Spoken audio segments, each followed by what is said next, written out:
Good afternoon and welcome to part 4 of No Smoke Without Fire. Today we're going to be looking at vaccine adverse effects again, and we're going to be particularly looking at why the British government will not tell the public the truth about the nature and the scale of vaccine adverse effects.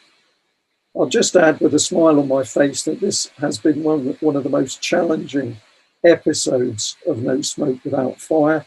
I think it's partly because of the amount of content that we want to bring across to our audience, but it's almost as if something does not want this episode to come out. So we've had a few takes on this. I hope our audience will stay with us this afternoon as we move through the subject. But I think I'm going to say really anything could happen. Now, I'm in the pub. I'm back in the pub. And I decided to do this even though we're talking about such a serious subject, because if people were allowed to be in pubs and clubs and bars and restaurants and social venues, we could be sure they would be talking about the vaccination programme, and they'd also be talking about the vaccine adverse effects. But of course, the government has stopped people coming into pubs, and therefore, in a particularly devious way, the government is censoring people and preventing them exchanging this vital information. I'm going to say to you, Debbie, welcome into the pub. Thank you for joining me again. Thank you for inviting me, Brian, and I think you're going to need a stiff drink after this.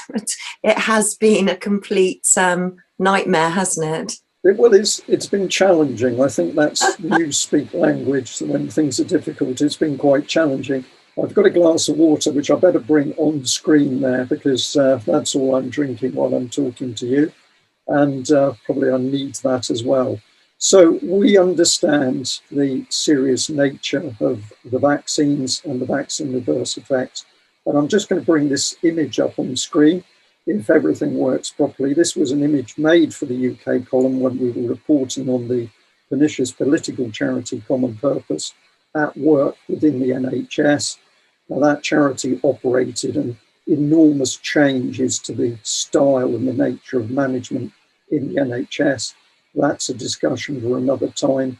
But the image really shows what we should be considering, which is people so ill from vaccine adverse effects that they're either in hospital or they've died. So an emotional little shot, but we wanted to build on that by actually looking at who else has been talking to us about adverse effects.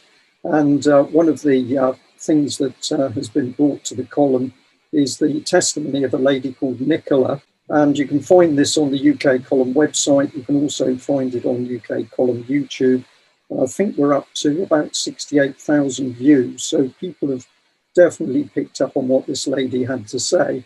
And the thing that goes with it is that we were able to get a little bit of film clip of what actually happened to this lady's husband as he reacted very badly to the adverse effects of vaccine. And he ultimately lost the ability to walk and has now gone across into intensive care. So let's just bring that very poignant little clip up on screen.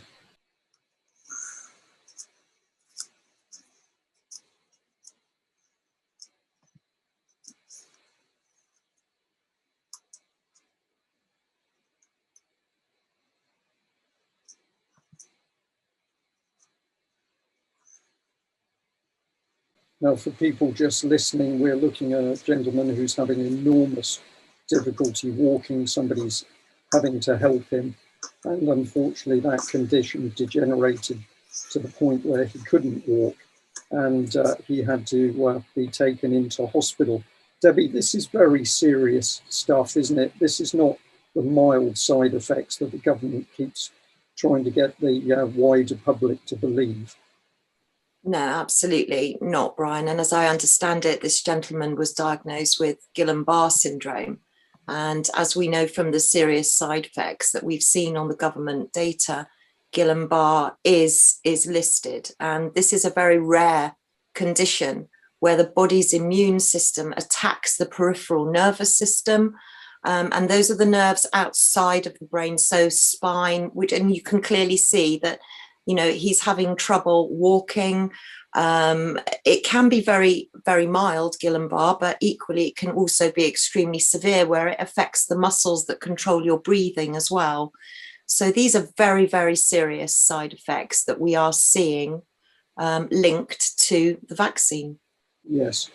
Well, let's have a look at how the government is treating things. And this gov.uk image is a few days old. Well, it's back on the 28th of March, actually, but I'm using it to illustrate that the government desperate to get its vaccinating agenda across. And what does this one say? Well, 30 million people in the UK received the first dose of coronavirus vaccine. So this is how the government sees the programme. And let's see if we can bring in a little bit of video clip of Matt Hancock, who is utterly delighted with what's taking place. On track to deliver the commitment we've made of offering the jab to all of the top 4 priority groups by the 15th of February. I'm just so proud of the team who are delivering this. It's going really, really well. You saw yesterday 10 million jabs done. Today we passed the threshold of 1 in 5 of the population who have been jabbed already, and then we'll keep moving as fast as we can to make sure that everybody who needs a jab gets a jab. So that's a very excited man, isn't it? It's all about jabs. It's going terribly well. And of course, what doesn't he tell the population? Debbie, he doesn't say anything about risks or the fact that people who've got underlying conditions need to be talking to their GPs. He doesn't say anything about adverse effects. He doesn't say anything about the people who've died.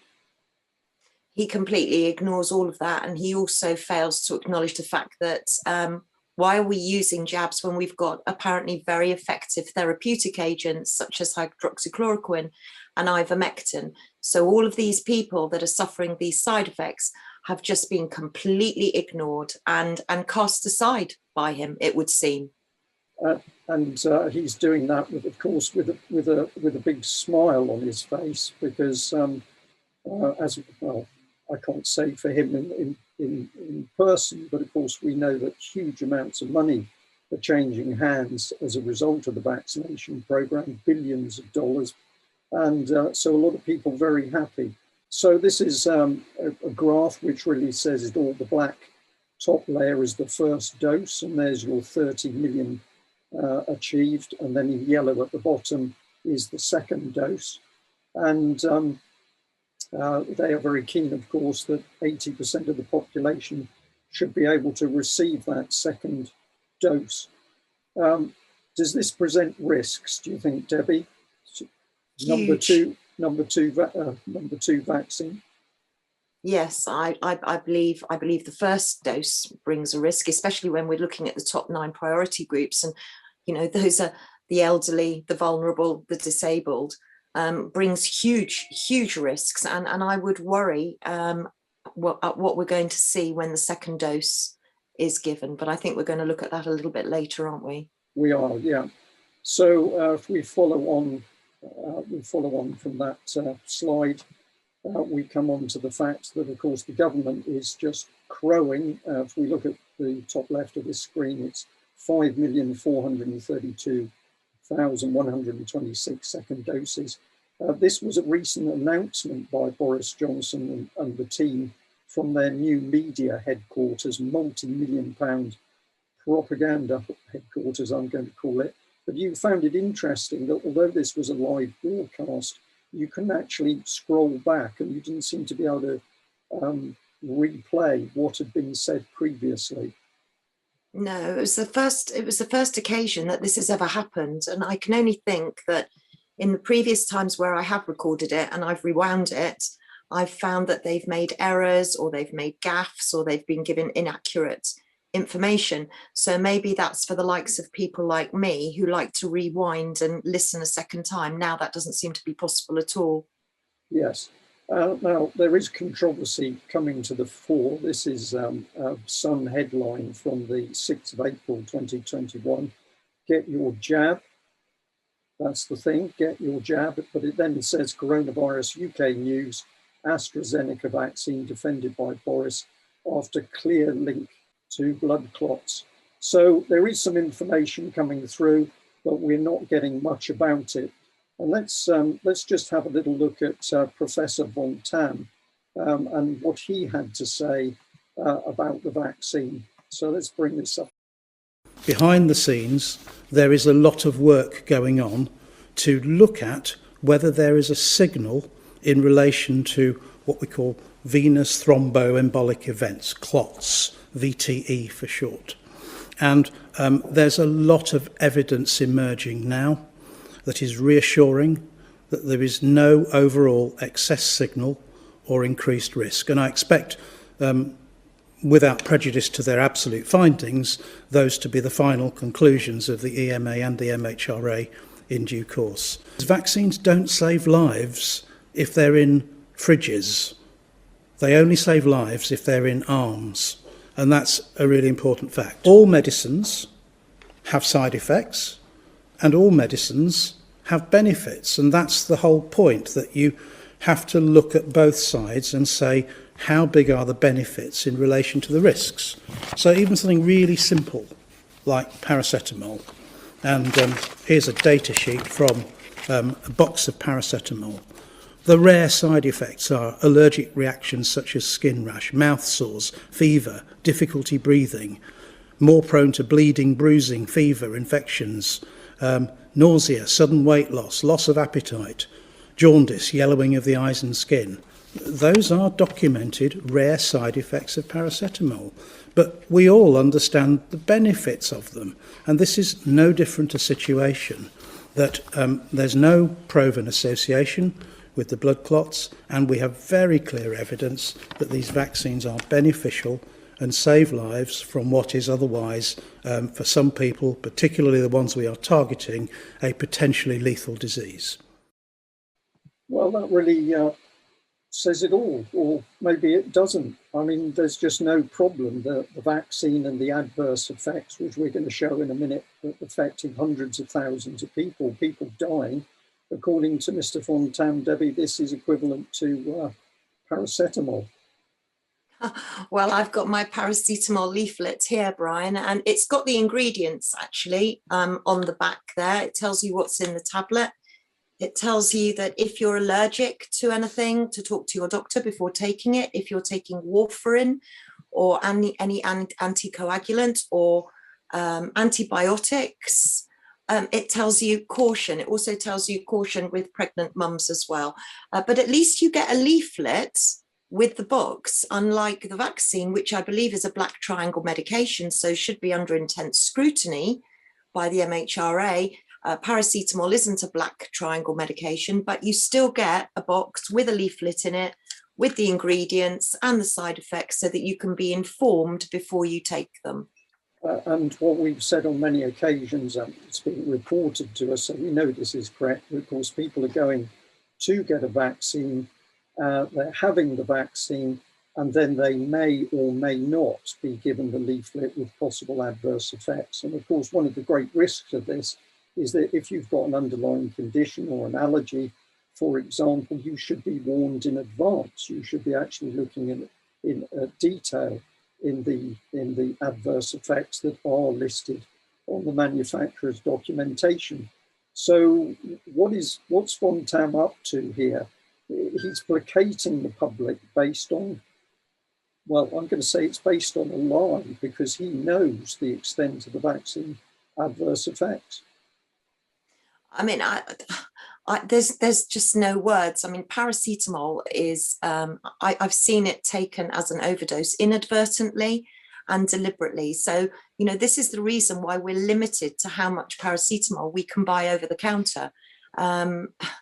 I'm speechless. And aspirin's been mentioned too, but that has a blood thinning effect, and we're told not to take that with the vaccine. So this confused information coming from everybody, if it's confusing them, as clearly it is, it's going to be confusing members of the public. It's going to be confusing members of the public. Well, we've done it before. We're going to say it again, which is that people should go to the MHRA website and actually have a look at the yellow data adverse effects statistics for themselves. You will need to search for it. You will need to go to the yellow card section and scroll right to the end of it in order to find the links. We provided these links in No Smoke Without Fire Part 3, and the live links are actually embedded on the UKColumn article on Part 3. So we have done our best to keep pushing this information in front of you, our audience, but also we hope the wider public, so that people can go and look at the government's own data on the adverse effects. There's no dispute over is the data the real data or not, because we are basing everything on the government's own yellow card statistics. But what we thought we would do is just actually have a little look through, what that data shows in just a couple of minutes, so that if somebody is new to this episode, you can see that we are basing our discussion on the real statistics, and there's no there's no doubt about the source of the material that we're using. So let me see whether I can bring this one on screen. We've done it. So here is a little summary of the government's yellow card statistics. Now, Debbie, you took a lot of time to put these together. This is just a snapshot for people. I'm going to scroll through it very quickly and see how it looks. So the initial data here, and you're pointing out the number of pages. So I think it's 90 something for the Pfizer and a similar high number for the AstraZeneca. Well, let's follow it through. Thrombocytopenia you were warning about weeks ago, and that of course is now really hitting the headlines, and people should note that we've got deaths. Pfizer 43 cases in this data. It's since been updated for 1 death, and AstraZeneca 2. We've got cases here of heart attack essentially. So Pfizer 45 with 13 deaths, AstraZeneca 74 with 19 deaths. None of this being mentioned by the government. Fatalities here, Pfizer 104, AstraZeneca 168. You would have thought they got a mention on the media somewhere, Debbie. You would have thought that, Brian, but clearly these are forgettable and invisible. Forgettable and invisible, and you'll hear some remarkable callousness in description from Jeremy Vine in a moment. But here's something few people are aware of: deafness. So 34 for Pfizer and 69 for AstraZeneca. Blindness, 17 Pfizer, 59 Zeneca. Nausea and vomiting, well, this is extraordinary because we're now into thousands of people, over 5,000 Pfizer, 18,500 for AstraZeneca, and we've even got a death on the Pfizer side. Here we are, allergy to vaccine and anaphylaxis, and you've said, of course, quite rightly, Debbie, that anaphylaxis is so dangerous because that can be an instant death, more or less within seconds of being injected. Pfizer, we've got 19 cases and a death, 23 for the AstraZeneca. But rash is also part of the anaphylaxis reaction, and we've got Pfizer with 1,707 and AstraZeneca with 2,940. And what else have we got here? COVID-19, this was always strange, but apparently people have suddenly caught COVID after having the vaccine, but we haven't got more detail of investigation from the government because it doesn't exist. Pregnancy and breastfeeding problems, Pfizer 140, AstraZeneca 1. Guillain-Barré syndrome. Now this was originally, well, this was the diagnosis for the gentleman we showed in that little clip in the beginning where he couldn't walk, but we got 13 cases for Pfizer and 1 death, 52 for AstraZeneca and a death.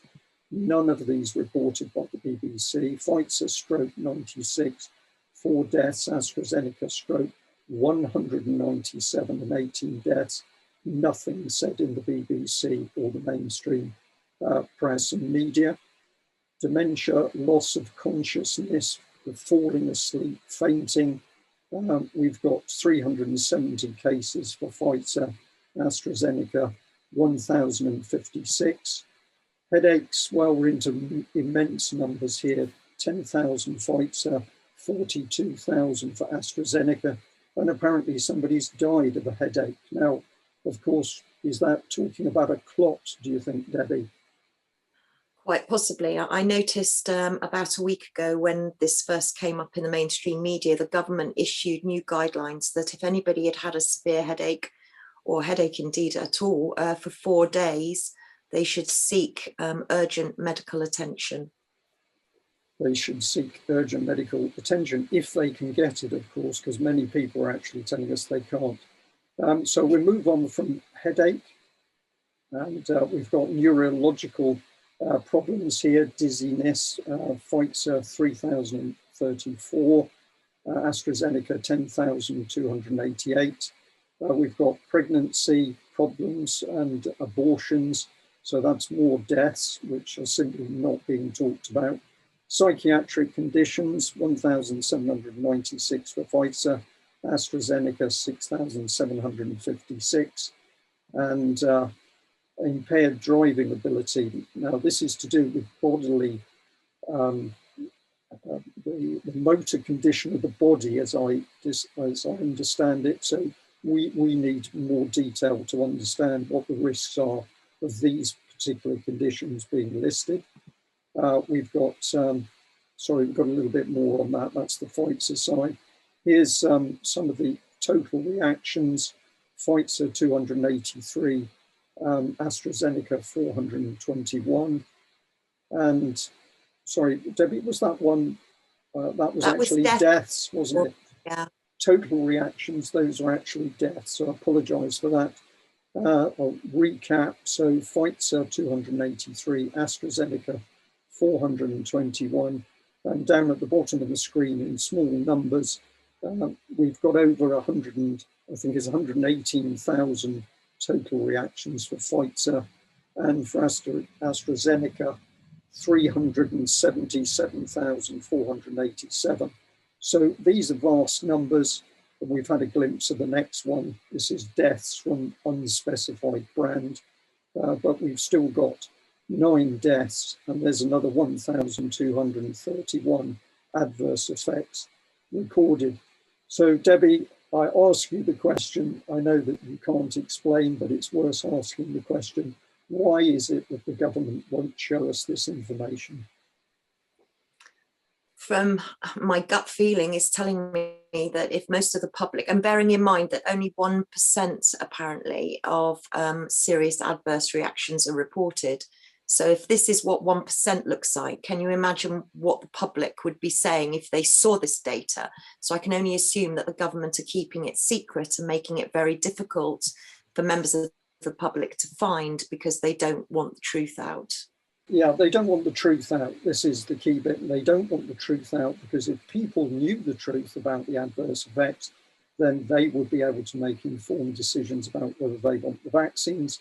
And I would guess that many people would say, I'm not taking that risk because I don't want to have a stroke or a coronary. I don't want to become blind. But the government doesn't show. And I want to bring this up on screen because in contrast to the very thin numbers that the MHRA pushes out, here's how the American system, the VIAS system, does it. And you'll notice from the image on screen that they print a lot more detail alongside their reports. So, Debbie, it's very clear here that in each case in America, there is actually some text and description being put down. And this of course, allows people to make a better judgment, make a proper investigation into what's actually happening and how many of these incidents can be directly related to the vaccines. Absolutely, and it gives some context, and it also gives whether the patient was male or female, how old they were, the circumstances with which the serious adverse effect happened, whether they fell, whether they were unconscious, whatever happened. So it's much more comprehensive data. And I think it's extremely worrying, concerning, and offensive to know that this data that the MHRA are putting up is not only scant, but it's only up on site for literally a few days before it disappears to we don't know where. And this is, again, ignored and invisible. Yeah, ignored and invisible. Now, you did your best to get an answer out of Chris Whitty, and you sent him an email, which is a very comprehensive email with concerns about the side effects. I'll just bring it on screen. People can freeze that screen, although the writing is very small. Let's just do that. There it is, so it's real. Debbie, what did you actually ask him in brief terms? I just wanted to know what the risks were with taking the vaccine, given that I'd seen so many serious side effects on the yellow card reporting scheme. I wanted to know what happened to the reports when they were reported to the yellow card scheme. And I wanted to know too, where patients that were suffering from severe side effects received any help, because I had a friend that was getting terrible side effects, but wasn't getting any help from the GP and didn't seem to be getting any feedback from the MHRA after making a yellow card report. So I asked a lot of pertinent questions, and I said that I was a trained nurse and that could he please give me some reassurance for people that were wanting to take the vaccination, that they would be completely safe. But I didn't get much of a reply, as you'll see. Well, you didn't get a reply. You didn't get a reply from Chris Whitty. You got a reply from some sort of media organisation. I'll bring it on screen very quickly to show that it's real, and then just tell us what sort of thing he had to say. Here it is on screen. Now, this was the ministerial office. I was just absolutely gobsmacked, really. It was like a standard email. It gave me no information that I'd been asking for. It simply directed me to other websites. It did say that if this falls short of your expectation, we're very, very busy because we're in the middle of a pandemic, so we can't possibly answer your question. But if you've got a complaint, make a complaint to the NHS that the Department of Health weren't looking at things like that. And if I was worried that I might have COVID, then to go and take a nasopharyngeal swab. And if I might like to become a volunteer, here was a link that would take me to where I needed to go. Or maybe I would need to be looking at becoming a vaccinator.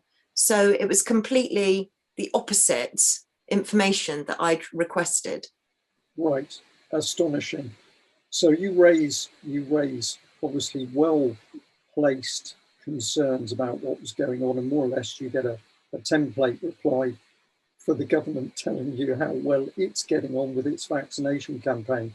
But what's very interesting about this is we've had a number of people contacting the column saying this very thing from their MPs. They wrote to the MPs or emailed them with serious questions about vaccine adverse effects and the risks, and they didn't get a proper reply. They just got a template reply on a completely different topic.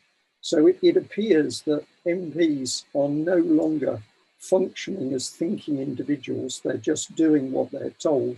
And there's a very good reason for that. It's called fear. And we'll come on to that a little bit later.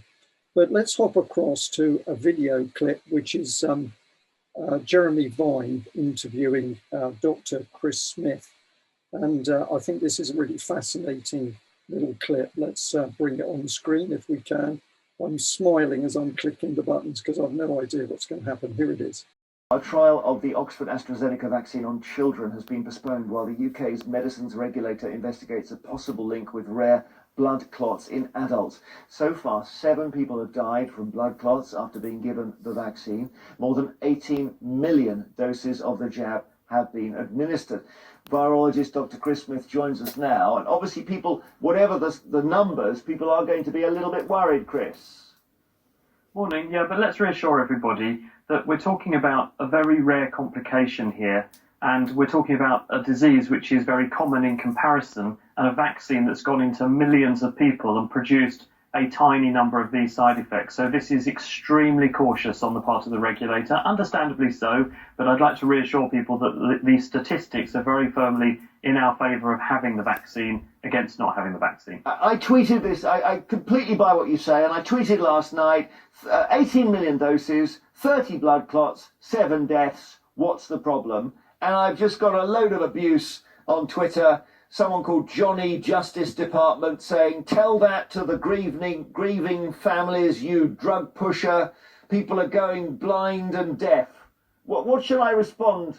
What should I say in response? Well, the best way to get yourself a blood clot, if you want one, is to go and catch coronavirus, quite frankly, because that disturbs your clotting system very efficiently as well. There are also obviously other side effects of catching coronavirus. What's made this difficult is that it's not an equal opportunities virus.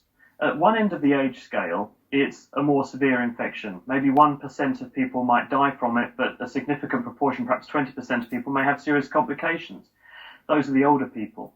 And for them, the risk of blood clots in the brain is incredibly low, and so the vaccine makes extremely strong statistical sense. And that's why countries like Germany and like France are saying, well, actually, we're going to restrict use of that particular vaccine to those age groups. But it becomes much less clear at the lower end of the age spectrum. Because if you're a child and you catch coronavirus, your chance of having a severe problem with it or dying from it is about 1 in a million. Now, that's roughly the same odds as having the side effect of this vaccine, which is between 1 in a million, 1 in 2 million. So the case is much less compelling, and that's why the regulator have said, well, let's pause, let's take stock, let's see if we can find evidence this really is a causal relationship, because that hasn't been proven yet. We don't know that the vaccine is causing this to happen. We just know there might be an association there. That needs proper investigating, but it seems sensible to pause things in that particular age group temporarily while we investigate. It may be that there are people who are looking for an excuse not to have the vaccine, and they've now found it. It's certainly true that we've got a bit of a problem with the image of vaccines across the board. And this is not a new phenomenon. Measles has had a checkered track record, the measles, the MMR vaccine. And, remember, this kills 150,000 people around the world every year, a vaccine-preventable illness like measles. So certainly the anti-vax movement has gained traction, probably empowered by mixed messaging on social media. I think this is joining that milieu. And at the same time, people are rightly cautious. When you invent a new medicine and you're asking people, put this into your body, obviously people are going to be cautious about that. And it's really important that people's trust is maintained. How do you maintain that trust where you're completely open and transparent about it and you take the cautious approach? I think, I've urged members of my own family to have the AstraZeneca vaccine. Members of my own family have. They haven't had any problems whatsoever. The track record it has is an incredibly strong one. But when you're down at the very, very young end of the age spectrum, it makes sense to be that bit more careful at this stage, because the risk that COVID may pose to these people is equivalently small as well. So you don't want to be in the ignominious position of making people ill for the sake of preventing illness. Sure, and you said something very interesting. Among the many comments I got, very few of them polite, someone called Mayhem Makes said, people who wouldn't have got sick or died from COVID get sick and die from a vaccine they didn't require. Do you see how that works? Well, do we see how that work? It should be works, cutting a bit short there. We do see how it works, because if you don't talk about the side effects, what did Dr. Chris Smith said, the tiny number of side effects, but we've just shown the government's own statistics showing hundreds of people are dying and thousands, tens of thousands of people are having very serious adverse effects. Blindness, deafness, coronary strokes, and nobody's talking about it. Debbie, this makes me very angry, because it's the sheer deceit of these people. They won't tell the truth. We're just being given this propaganda spin. Well, there's so much to say on just that short clip, but I mean, a couple of points is that he's saying that the small amount of side effects that we could possibly see aren't proven to be attributable to the vaccine. Well, I would like to say to him, well, prove to me they're not, because at the moment we don't have any evidence to suggest that these serious adverse effects that we're seeing are not linked with the vaccine. So until we have evidence that they aren't linked, then we have to assume that there is. And also to bring in the anti-vax movement on that clip as well, to mention that we've got a problem, now we might have more of a problem. I'd like to remind him that the people who are having serious side effects are not the, as he calls, anti-vax brigade. These are the people that trusted the government line, that trusted the science, that went ahead and had the jab, and now are having serious side effects and are being completely ignored. So it's wrong to even include that in the conversation. These are people that trusted the government. These are people that trusted the government. Of course, many people are still continuing to trust the government, even when they've had bad adverse effects. They trust the government to be supporting the NHS to do something about those adverse effects. But as we are discovering in many cases, it appears that nothing is being done and nothing can be done. The other point that I couldn't help pick up on in that conversation is that he's saying, well, yes, there is some concern now about the young end of the spectrum. He's talking about children, and we now need to do some work to investigate this. But surely, under due diligence, the government and people like Dr. Chris Smith should have done that investigation into the safety before the vaccinations were given to younger people. If this was done in building a bridge, for example, and bits started to drop off the bridge, we would be saying, well, where were the engineers doing the due diligence to make sure their design was safe and durable?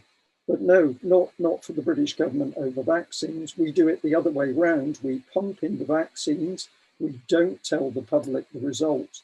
And then we suggest, when we start to realise that some of the problems are coming up to the surface, oh, well, we better do some investigation. And the other bit I'll add is that, of course, again, he dismisses elderly people as though this, well, yes, some of them, a small number, they're going to die. He doesn't use that word, but that's what he's really talking about. But overall, the project's going very well. So let's not bother about the elderly people at all. We have got to consider the youngsters.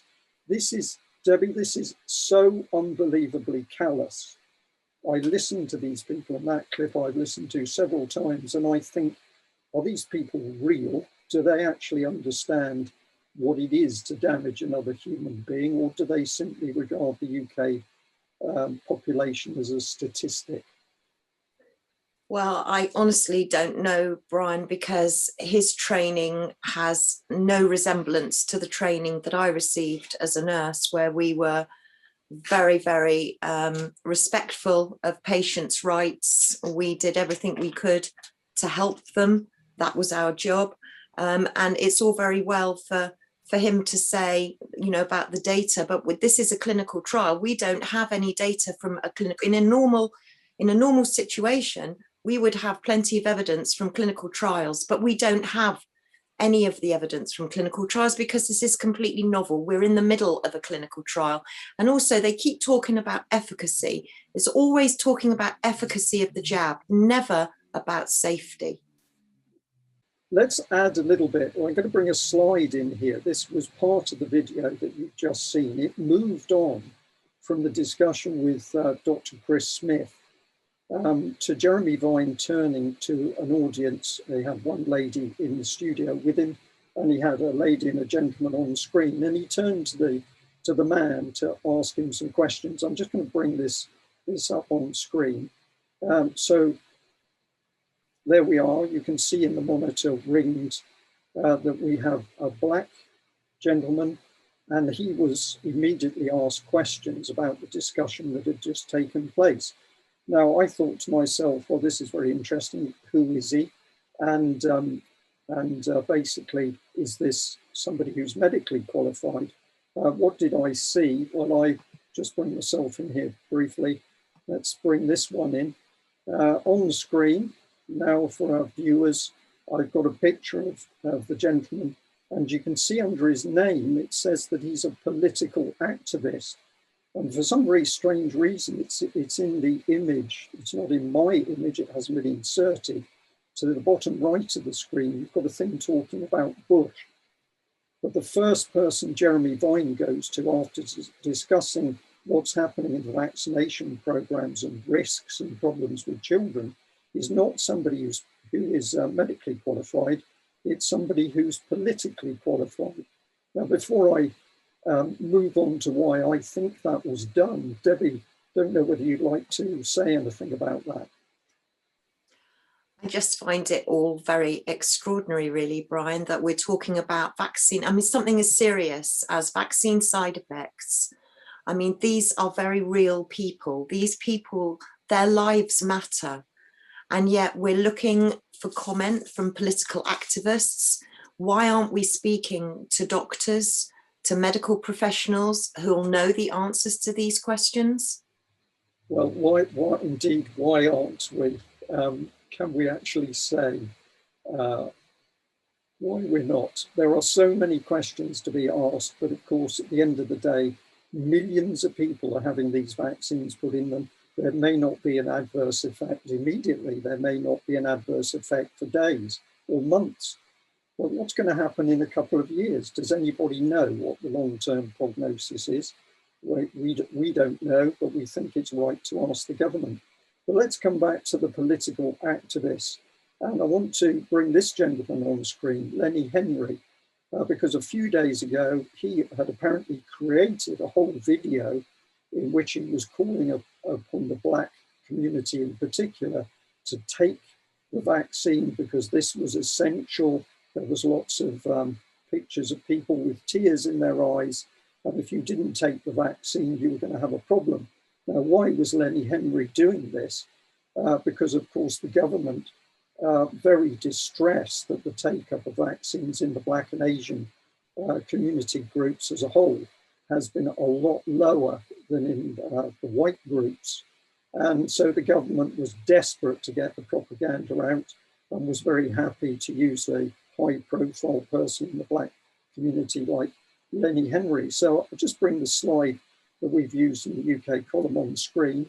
What did Lenny Henry say? He said, if you're in any way hesitant, talk to a medical professional, trust the experts, don't trust your mates down the pub or conspiracies online.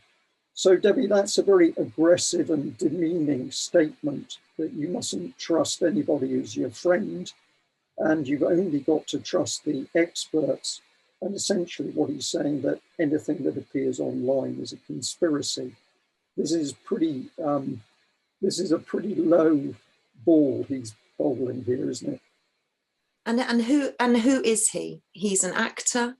He's a celebrity. I don't think he's a doctor. I don't think he has any medical qualifications.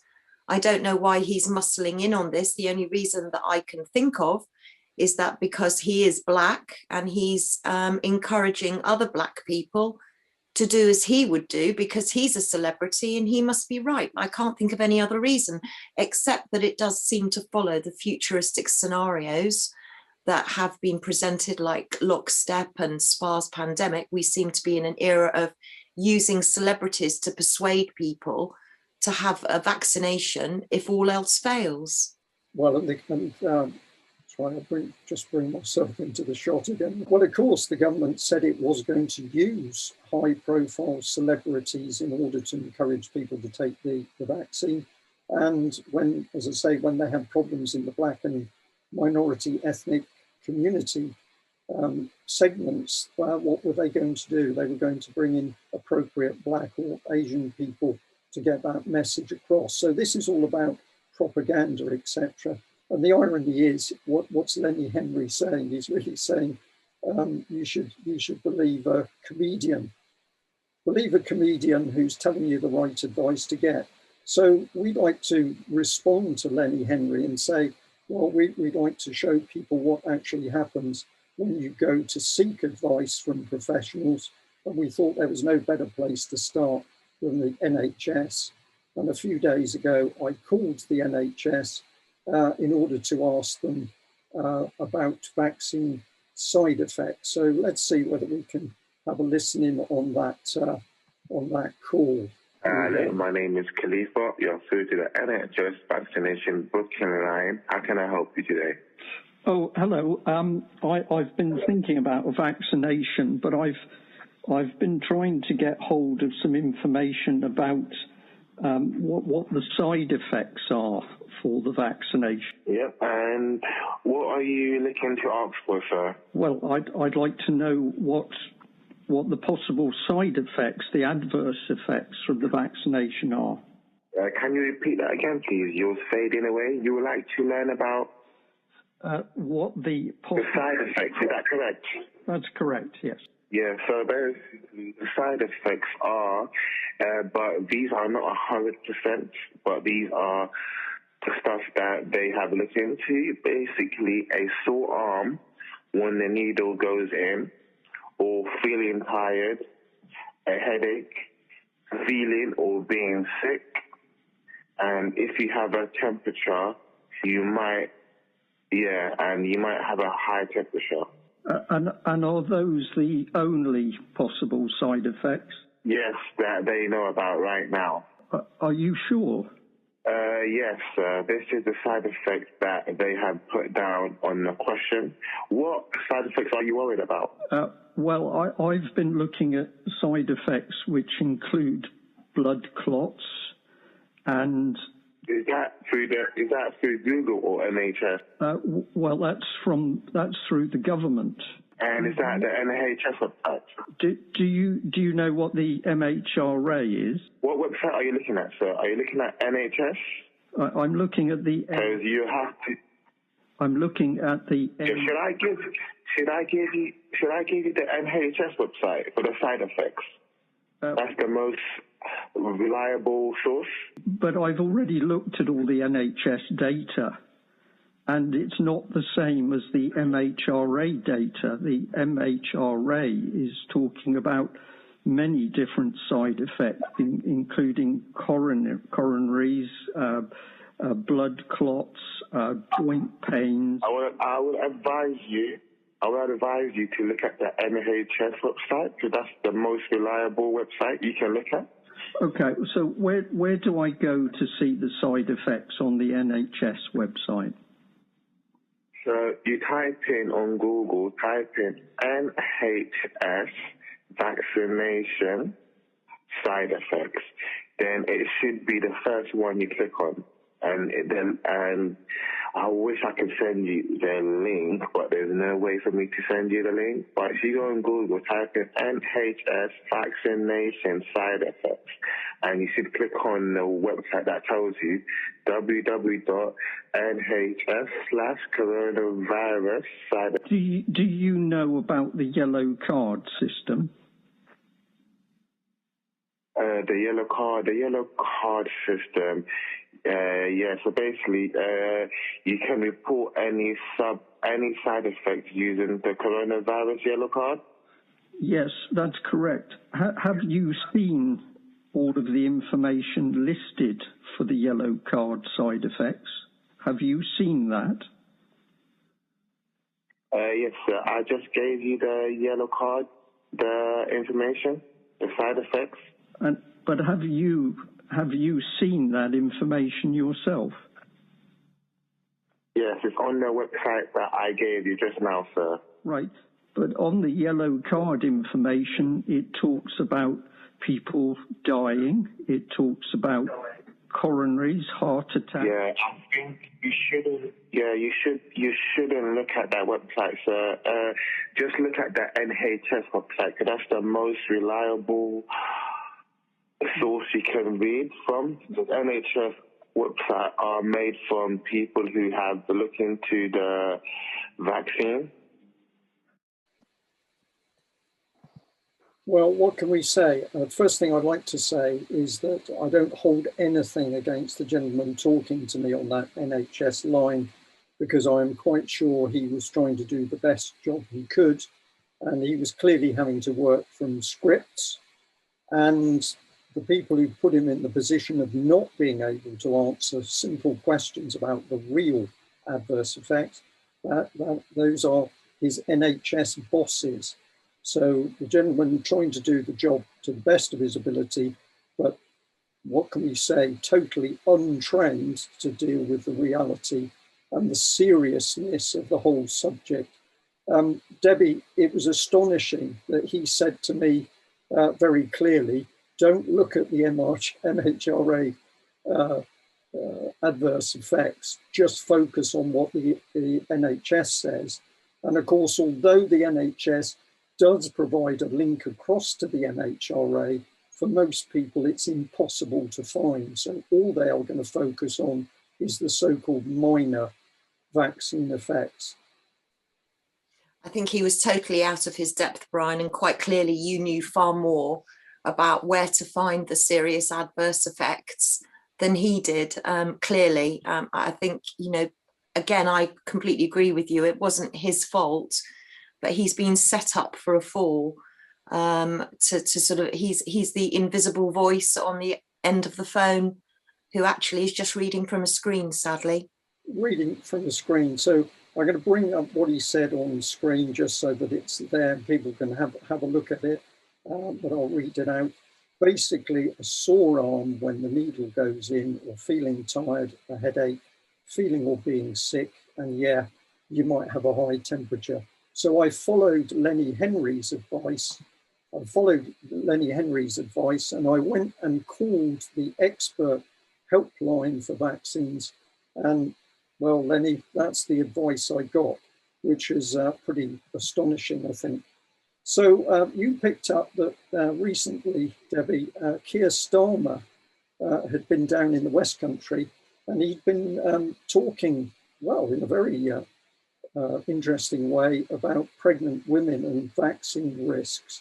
Do you want to say anything just before we bring this clip on screen? We're laughing. It's not really a laughing matter. We're laughing because really what we're about to play, difficult to know what to say. Over to you, Debi. Oh, well, I'm speechless, the same as you, to be honest with you, Brian. I only wanted to know the answer to the question, was it safe for a pregnant woman or for a woman that's thinking of having a baby, planning on having a baby, to have the vaccine? And I'd had all sorts of answers, but you know what? I should have gone straight to Sir Keir Starmer because he seems to know.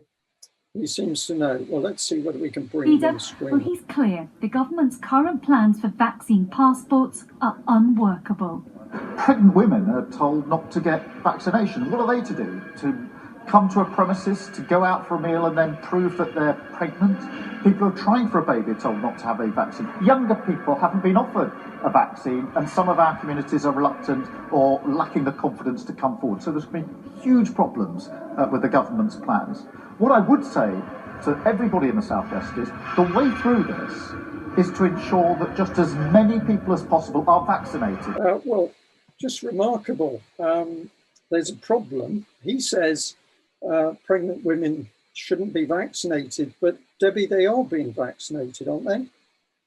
Well, they certainly are, Brian, because clearly you can see from the side effects that you've just gone through that there are many cases of spontaneous abortion, preterm deliveries, preterm labours, stillbirths.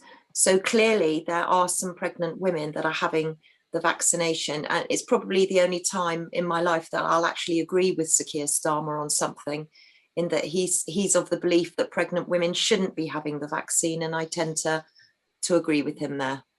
So he says that they shouldn't have the vaccine, but they are having the vaccine because, of course, pregnant women are not being told they should not have the vaccine. And that's deliberate. So that's another group of very vulnerable people in the UK population who are being deceived by the British government over the vaccination policy. But what made me smile is he finishes his piece where we know we've got problems with people knowing and not knowing about the risks by saying, well, the only way out of the situation is that everybody gets a vaccine. I don't think, Debi, these politicians are thinking anymore. I think they're just following the rote, the instructions from central government. And because central government is lying, the politicians can't tell the truth themselves. No, the trouble is they're telling so many lies, Brian. It's getting completely out of hand, because with the pregnancy issue, for example, as I'm sure you're going to show everybody in a minute, the government are offering completely conflicting advice. So pregnant mums or people that are thinking of becoming mums soon have got no clue what's right and what's wrong and what's a lie and what is the truth.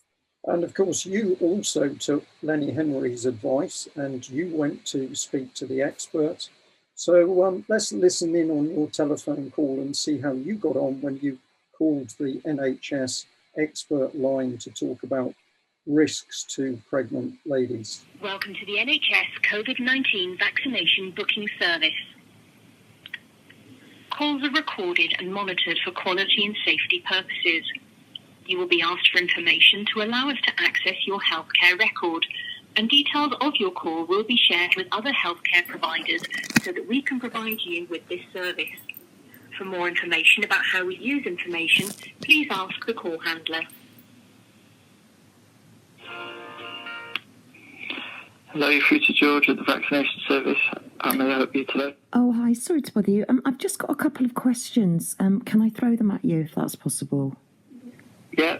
I'm a trained nurse, and a couple of my friends are pregnant, and they're really concerned. They've come to ask me whether they should have the vax or not. They've gone to their GPs, who've said that it's their decision, but I can see from the side effects that there may be problems with it. Okay, I'll have a look for you 1 second. Thank you. It says here, there's no evidence that the COVID vaccine is unsafe if you're pregnant, but more evidence is needed before you can be offered the vaccine. Oh, okay, that's interesting. So that they shouldn't really, then they should wait for a bit more evidence. Which document's that? Are we able to access that document online? That would be helpful to find. Did you say you're a nurse? Yeah, I'm a trained nurse. I'm retired, but I'm a trained nurse. I don't think this is online. It might just be through the NHS sort of thing. Let's look for this. I'm just reading what it's saying there. Thank you. They're first-time mums. On the Gov website, there's a link about pregnancy. I can see it here. 1 second. Let me just get this loads up. Does it say the same as your document saying? It's just loading. 1 second. It's just been slow. Thank you. They're first-time mums, so they're a bit worried. Yeah, I understand. So it's on the Gov website. If you just go onto the Gov website on the coronavirus, and it's about if you just type in pregnancy, it should come up with this document that I'm on. It's basically the same as mine. It's got other stuff on there as well. There's a guide and stuff like that. Does it say exactly? Does it say not to have the vaccine because there's no data on it, like your document says? Because I can't find that anywhere. Okay, so it says here on the Gov website, the vaccines have not yet been tested in pregnancy, so until more information is available, those who are pregnant should not routinely have this vaccine. Right, is that both the AstraZeneca and the Pfizer, do you think? Do they mention either manufacturer? Evidence from them. Evidence from the Pfizer and the AstraZeneca vaccines have been reviewed by the medics. It says here, and have raised no concerns about safety in pregnancy. See, that doesn't make sense, does it? I know, because it's saying at the top that, and then just below it's saying that as well. Oh, is that is that the document that's available online? What's the name of the document? You said you had to click on a few links. What's the name of the actual document that you're looking at? If you go onto the Gov website. Yep. Let me just go back. And it's the COVID-19 vaccination, a guide for all women pregnancy, it's called. So it's called All Women Pregnancy? Yeah, it's on the Gov website. Right, I'll go and have a look at that. All right. I don't understand it if it says that you shouldn't have it and then it says you should. Sort of giving different information on different... I can ask somebody for you if you want me to have that. Oh, yeah, that would be really helpful, because I've looked at the serious side effect, the yellow card scheme stats for this week, and I can see on the Pfizer there have been 32 spontaneous abortions, and with AstraZeneca there have been 13, so that's a little worrying. That was just off the Gov website where I was talking about it. There's a few links on there. It's about 10 documents on there. And they all seem to be saying different things by the sound of it. I'm confused, are you? Okay, so if you're pregnant but you think you are at high risk for the coronavirus, you should discuss having the vaccination with your doctor or nurse. Although the vaccination has not been tested in pregnancy, you may decide that the known risks for COVID-19 are clear that you wish to go ahead with the vaccination.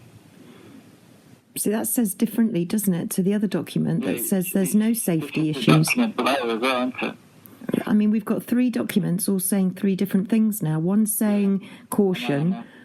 Do you understand it?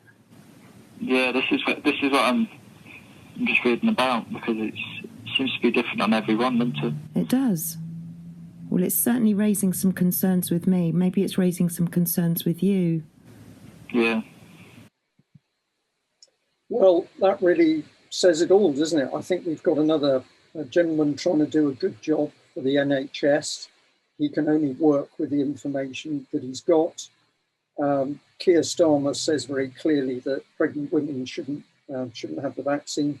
And then you demonstrate in one short phone call that there's utter chaos in the NHS over what the risks are, what pregnant women should be doing. Is this chaos deliberate, Debbie? I don't think it is. I tend to agree with you there, Brian. I think it's deliberate. I think it's deliberately trying to confuse people, and I think it's putting the onus of blame and the onus of taking a decision on people that aren't qualified to be able to make that decision. If you're asking young mums or any mums to make a decision like that for themselves with no clear guidance, then to me that is heinous. And you know, I'm of an age to remember it wasn't that long ago they were telling pregnant mums that it was safe to take thalidomide. So I think we need to urge extreme caution in this.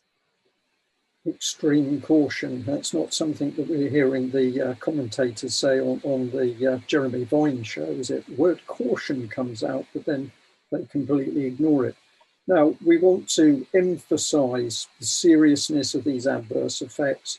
We assume that there'll be some people coming in to join us in this chat today who won't have seen the earlier part. So we're just going to bring up on screen again some of the effects that the government might say, well, these are rather minor effects, but the reality is that actually the impact on an individual are a lot more than just minor. So let's take something simple like a rash. And we've shown this before on the UKColumn news, but we're going to show it here. This is what one lady had to suffer. So I'll bring the headline on and take us through that first of all. Mother's face, arms, chest, back and legs erupt in agonising red rash after getting AstraZeneca's COVID vaccine. As 41-year-old claims she's still in unbearable pain 2 weeks later. And here's a picture, and as you can see from her face and neck, this is not some mild rash. She says, "My skin was so sore and constantly hot. I've never felt pain like this. And to say it's been the worst time of my life is an absolute understatement."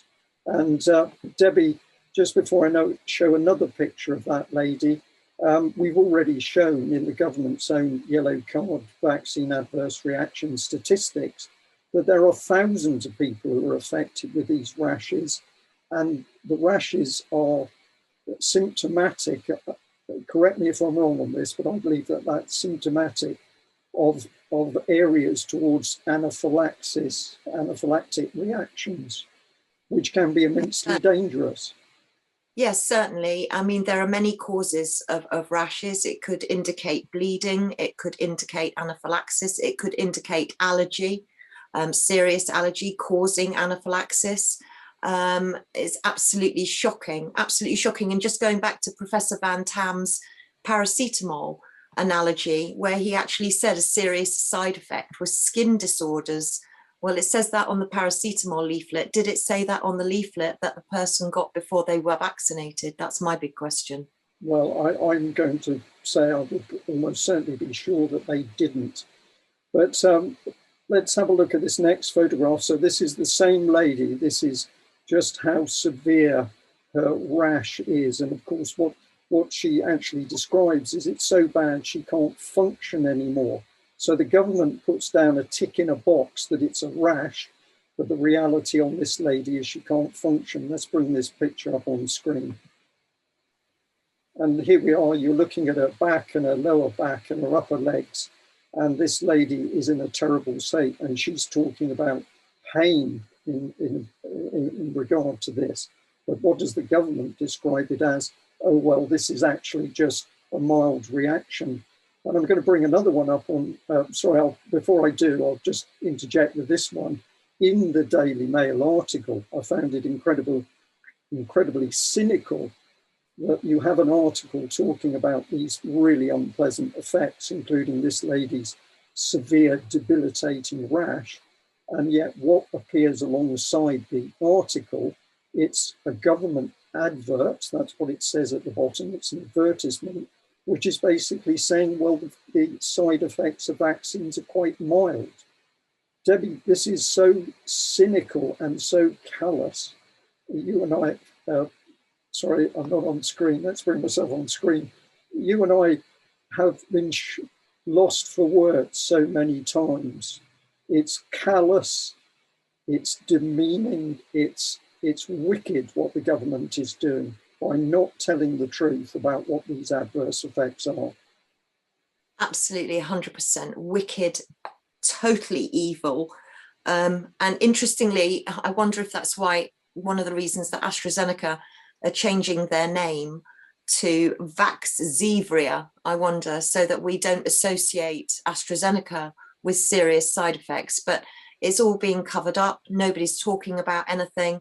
Nobody's opening up a debate. And these people are being completely ignored. And they need a voice. They need to be heard, because they were the ones, again, as I say, they were the ones that trusted the science and trusted the government, and they need answers. They need answers. Will they get those answers? I don't know. I'm going to bring another picture up on the screen. This is also an allergy type reaction. I think this is what would be described as a rash with hives. Can be intensely painful to people. And these were sent in by the UKColumn viewer. So we are being contacted by members of the public who are suffering adverse effects, because they say we can't get anybody else to pay attention to us. Let's have a look at this picture if I bring it on screen.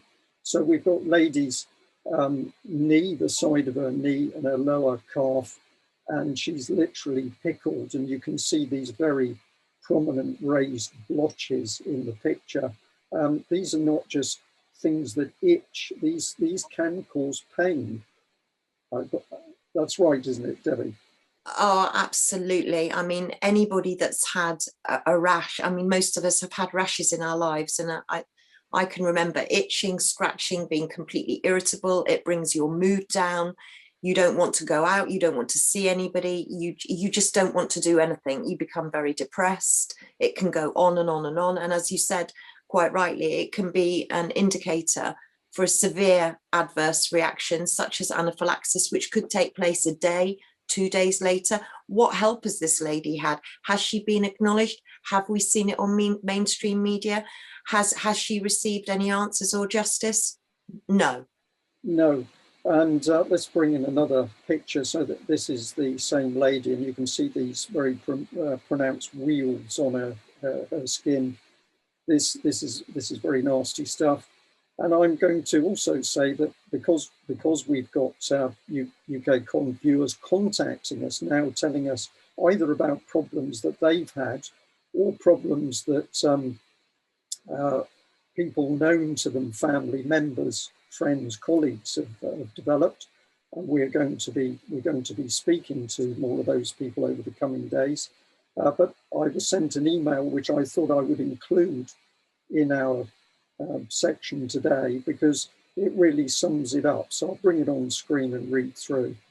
It says, "Dear Mr. Gerrish, following your request for first-hand reports, she developed severe asthma for the first time in her life, in her 40s, almost immediately after receiving the first AstraZeneca jab, and fights for breath daily. Panic regarding being able to breathe causes a vicious circle as it can set off an attack.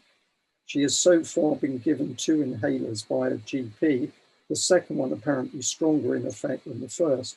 However, the jab was over a month ago and there's no sign she's getting any better. I'm hoping she'll consider some alternative treatment, as we know someone qualified who's had success in this department, but she's too traumatized at this stage to contemplate the idea." And that really says it all, Debbie, that people are suffering very severe, painful, debilitating effects, fear, trauma, and then they simply don't know what to do. And we know that in many cases, they're also fearful of speaking out. So they suffer the consequences of the vaccine, and then they suffer the fact that they daren't speak out because they feel there will be some form of penalisation or backlash. It is outrageous. It's wicked. And again, going back to that lady who's never had a severe or any asthma before, the gentleman said that she'd had a severe asthma attack as a result of having the AstraZeneca. Well, I'm just guessing, but I would imagine that those puffers that she had, one of them would have been Ventolin, salbutamol, and I would imagine that she would have had to have been put on steroids as well. So she may never have had steroids before. She may never have had any conditions that required her to have any medication before.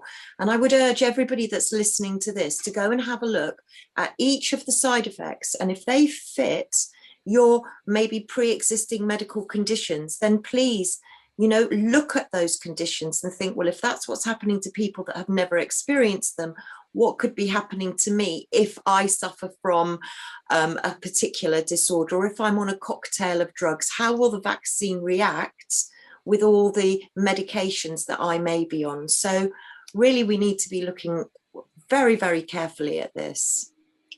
We need to be looking very carefully indeed. I'm also looking very carefully for my mouse. Here we are. So this one I'm putting on the screen. This is a document which you found. It's about fainting, syncope after vaccination.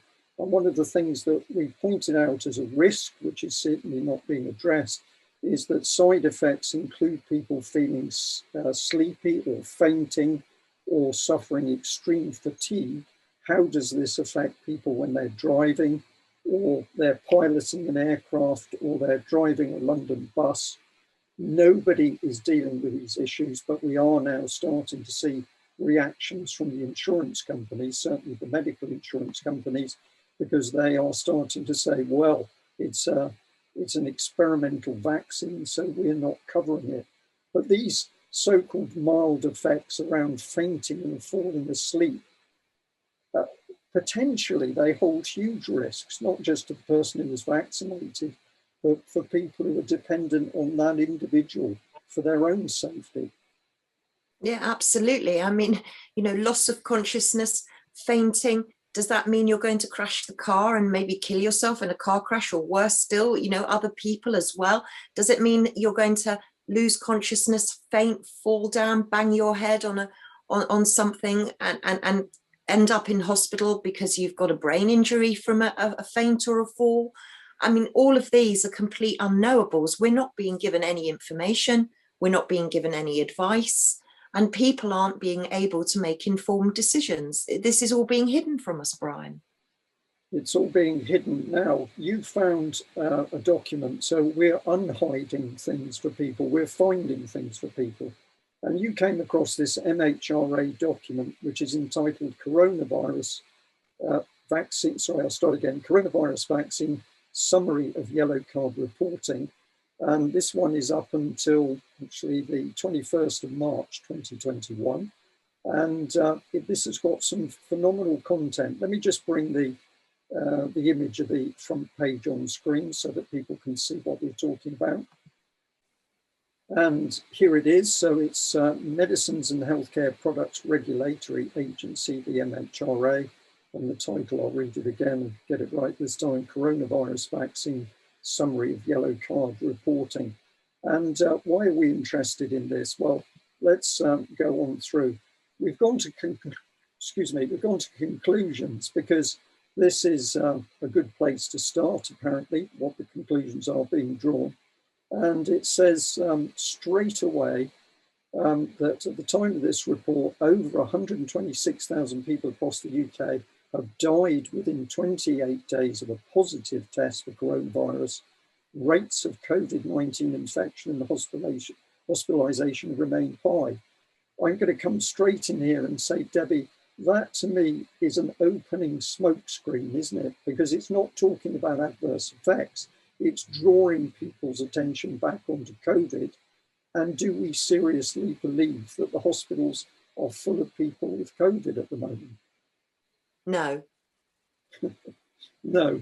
All right, let's bring it back on screen. It says vaccination is the single most effective way to reduce deaths and severe illness from COVID-19. A national immunisation campaign has been underway, but there's no evidence to support this. It then says that in clinical trials, the Pfizer and Oxford University AstraZeneca vaccines have demonstrated very high levels of protection against symptomatic infection. We expect this data to be available soon.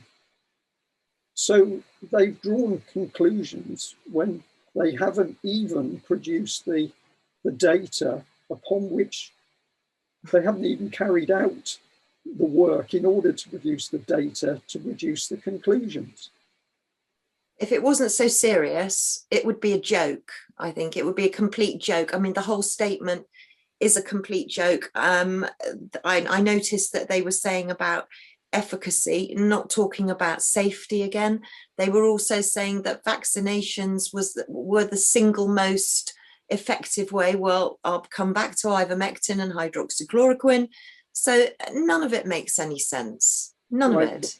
Let's bring that back on screen. The last sentence that we can see on screen is all vaccines and medicines have some side effects. These side effects need to be continually balanced against the expected benefits in preventing illness. But the government never produces those adverse effects so that we can make that balanced assessment, that we can make an informed choice. Now let's have a look at what it says under severe allergy in that document, bearing in mind we've seen some pretty appalling pictures on screen. Widespread use of the vaccine now suggests that severe allergic reactions to the Pfizer vaccine are very rare. Anaphylaxis can also be very rare side effects associated with most other vaccines, but we are seeing case after case after case of very serious effects. We're not meant to be seeing it, are we, Brian? We shouldn't have found the data because it completely goes against what that document's just said. Clearly, we've seen the evidence for ourselves. Right. So again, I'm going to stress it. We're showing an MHRA document which is drawing conclusions. Have a look at this paragraph here. Secondly, we need to very quickly establish if any serious medical events which are temporally related to vaccination are merely a coincidental association.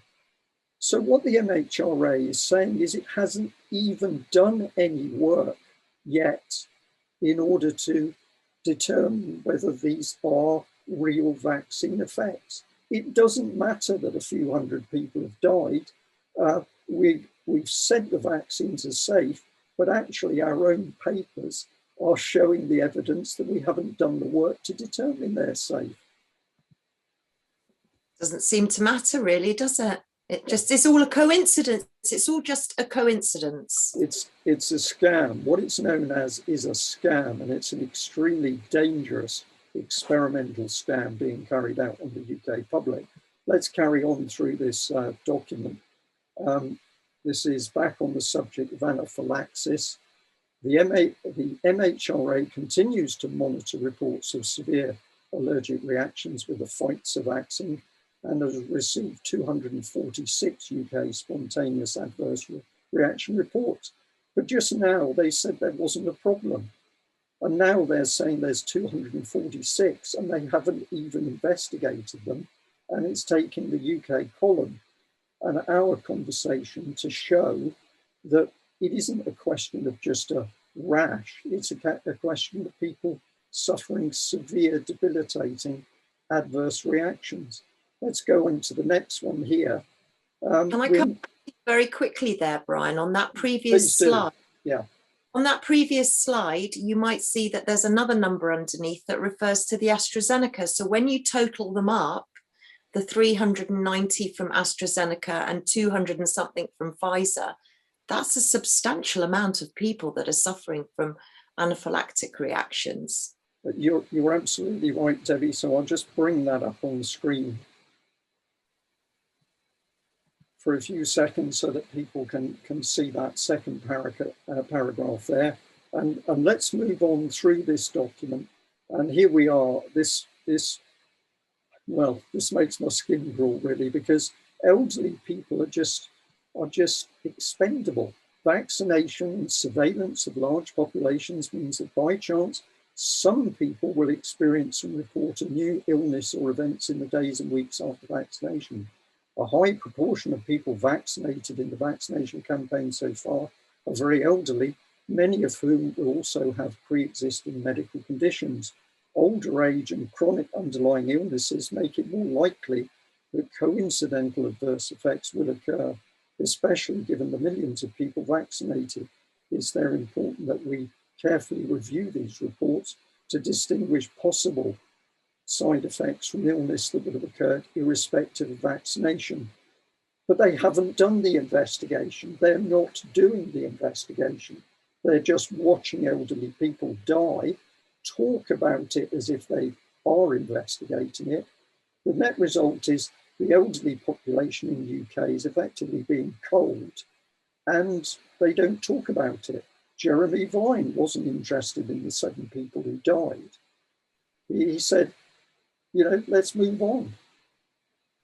I know, it's just, I haven't got words for it, actually. I mean, these are people that are trusting the scientists, they're trusting the governments, they're allowing themselves to have the vaccine because they're trusting everyone else. This is an irreversible decision that people are making. Once injected, you cannot uninject. And these people are being ignored and they're invisible.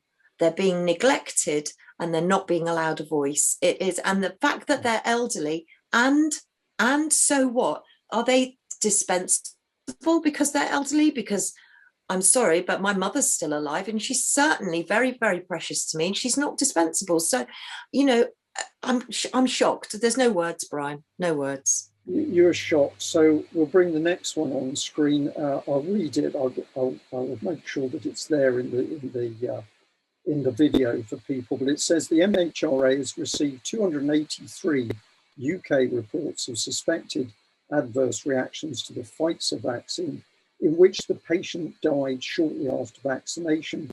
421 reports for the Oxford University AstraZeneca vaccine, and 9 where the brand of vaccine was unspecified. The majority of these reports were in elderly people or people with underlying illness. Usage of AstraZeneca has increased rapidly, and as such, so has reporting of fatal events with a temporal association with vaccination. However, this does not indicate a link between vaccination and the fatalities reported. Review of individual reports and patterns of reporting does not suggest the vaccine played a role in the death, but they've already told us that they haven't yet investigated these causes. Debbie, no, they can't. They're not doing post-mortems, Brian, so they can't investigate them. They're not doing post-mortems, they're not doing forensic toxicology, so they have no idea what's going on here, and they don't care that 283 for one and 421 for the other have died. These statistics are being buried like the bodies are being buried, so that the British government does not have to answer the questions. Boris, Chris Whitty, Matt Hancock, and the rest of these people What are they getting away with? I think I could get pretty close to the M word for this. Let me bring this up on screen. And there it is. That's the report. So you know what we're talking about is real. And we need to go on through this because the clock is ticking. So this one is quite interesting. It says, following widespread use of these vaccines across the UK, the vast majority of suspected adverse reaction reports so far confirm the safety profile seen in clinical trials. Debbie, when I read that, I thought, my goodness. So the deaths and the serious reactions were predicted in the clinical trials. I'll read that sentence again. Following widespread use of these vaccines across the UK, the vast majority of suspected adverse reaction reports so far confirm the safety profile seen in clinical trials. Well, the yellow card data that we've shown our audience again today is part of that safety profile. So this means that they must have known that they were going to have thousands of people suffering vicious adverse effects, and adverse effects, and we were going to have many people dying. It's yes. Here. Let's pop it up on screen so there's no mistake about it. It also says, following very substantial exposure across the UK population, no other new safety concerns have been identified from reports received to date. And for the cases of other medical conditions reported in temporal association with vaccination, the available evidence does not currently suggest that the vaccine caused the event.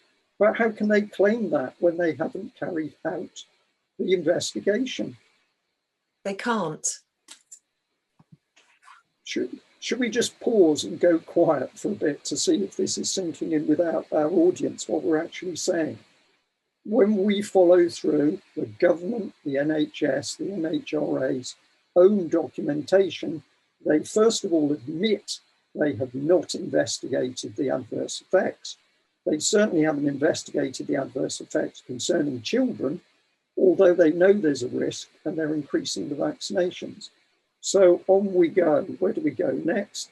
Well, big money. And Debbie, well spotted for this one. I believe it's going over on the UKColumn as well. And what have we got here? I'll describe it. Interim head of asymptomatic testing communication. This is a job advert posted on the 30th of March 2021. What is the pay scale? £750 a day. £750 a day. That is an obscene amount of money. If that was 700, sorry, Debbie, I'm being rude here. If that was £750 a day to investigate the adverse effect reactions, then we could say there's immense urgency to get this done, and we've got to pay the money to get it done. But they're not spending £750 a day investigating the adverse reactions. They're spending it on asymptomatic testing. It makes absolute, I mean, again, what can I say? I'm totally speechless. With all these serious adverse effects, you would think that they would be throwing funding at finding out what was behind it all. I'm just, there's no words, Brian. Well, the words we need are to bring Jeremy Vine back on screen, because this is getting on to the subject of testing. So we've had a nice little crossover into the subject of testing now. So let's see whether we can bring Jeremy Vine on screen and hear what he had to say in this particular clip. Here's a free home COVID test. From Friday, everyone can access 2 per week. This is a big story today. You'll be able to get them at testing sites, pharmacies, and sent through the post. You won't need to return them to a lab. These are lateral flow tests that give you a result in just 30 minutes. The Prime Minister and Health Secretary say they hope the testing will help to squash any COVID outbreaks as we start to ease our way out of lockdown. So the idea is we get them and we take them, because it goes wrong if people refuse. And I wonder, Jenny, what you think, whether it's selfish to refuse. I think there's probably lots of reasons people are going to refuse to take these tests. I mean, some of it will just be fear about what they find afterwards. I think some of it could be about allergies. Some of it could be genuine health problems, and so they can't take those tests. I think it would be wrong to call it selfish. Some people could refuse through ignorance and denial of the damages that are happening in society with the pandemic. So I would self. Not selfish. Okay, Sarah has a test here. You know, no allergies to that, are there? No allergies. If you've got, for instance, we did hear a couple of weeks ago a father whose child's got severe learning disability and behavioural problems and just can't be pinned down for it, and that I think is a problem. But I've got an allergy to people sticking. Well, I've got an allergy to people sticking stuff up my nose. I've discovered, and if that's, I mean, I honestly, I do not want that to happen again. Well, this happened over Christmas. This is so easy to do. It really is. Show us. It comes in a box like that. You've got your instructions there. I've got all my kit, got my tissues, got my sanitizer, would be washing my hands normally. Basically, a little bit of liquid comes in there, open it up, pop it into this pot there. The box even comes with a stand, so you can pop your box in there. That's your testing thing. Right. Are you going to test yourself now? I am going to test myself now. So I'm going to blow my nose. Okay. Gently, in a ladylike manner. Okay. Oh, that was very ladylike. That was very ladylike. Nothing That wasn't from your toes, that one. It's not from my toes. I would normally wash my hands for at least 20 seconds, but I have washed my hands just before I came in, so I'm going to sanitize them instead. All right. And then I'm not doing this quite properly for speed. So then you take the swab. The swab comes out really easily. You take this, you open the end here, and you do not touch. This is the non-cotton bud end. You take out that end, and all you're doing is use a torch. Very easy to do. Just open your mouth, don't touch your tongue, and you're going to pop it in. Use a torch. Yep, so that you can see. Use a mirror and a torch so you can see, and you don't touch your tongue. Pop it on the back of your throat. 4 rubs on each side. So like this. Oh.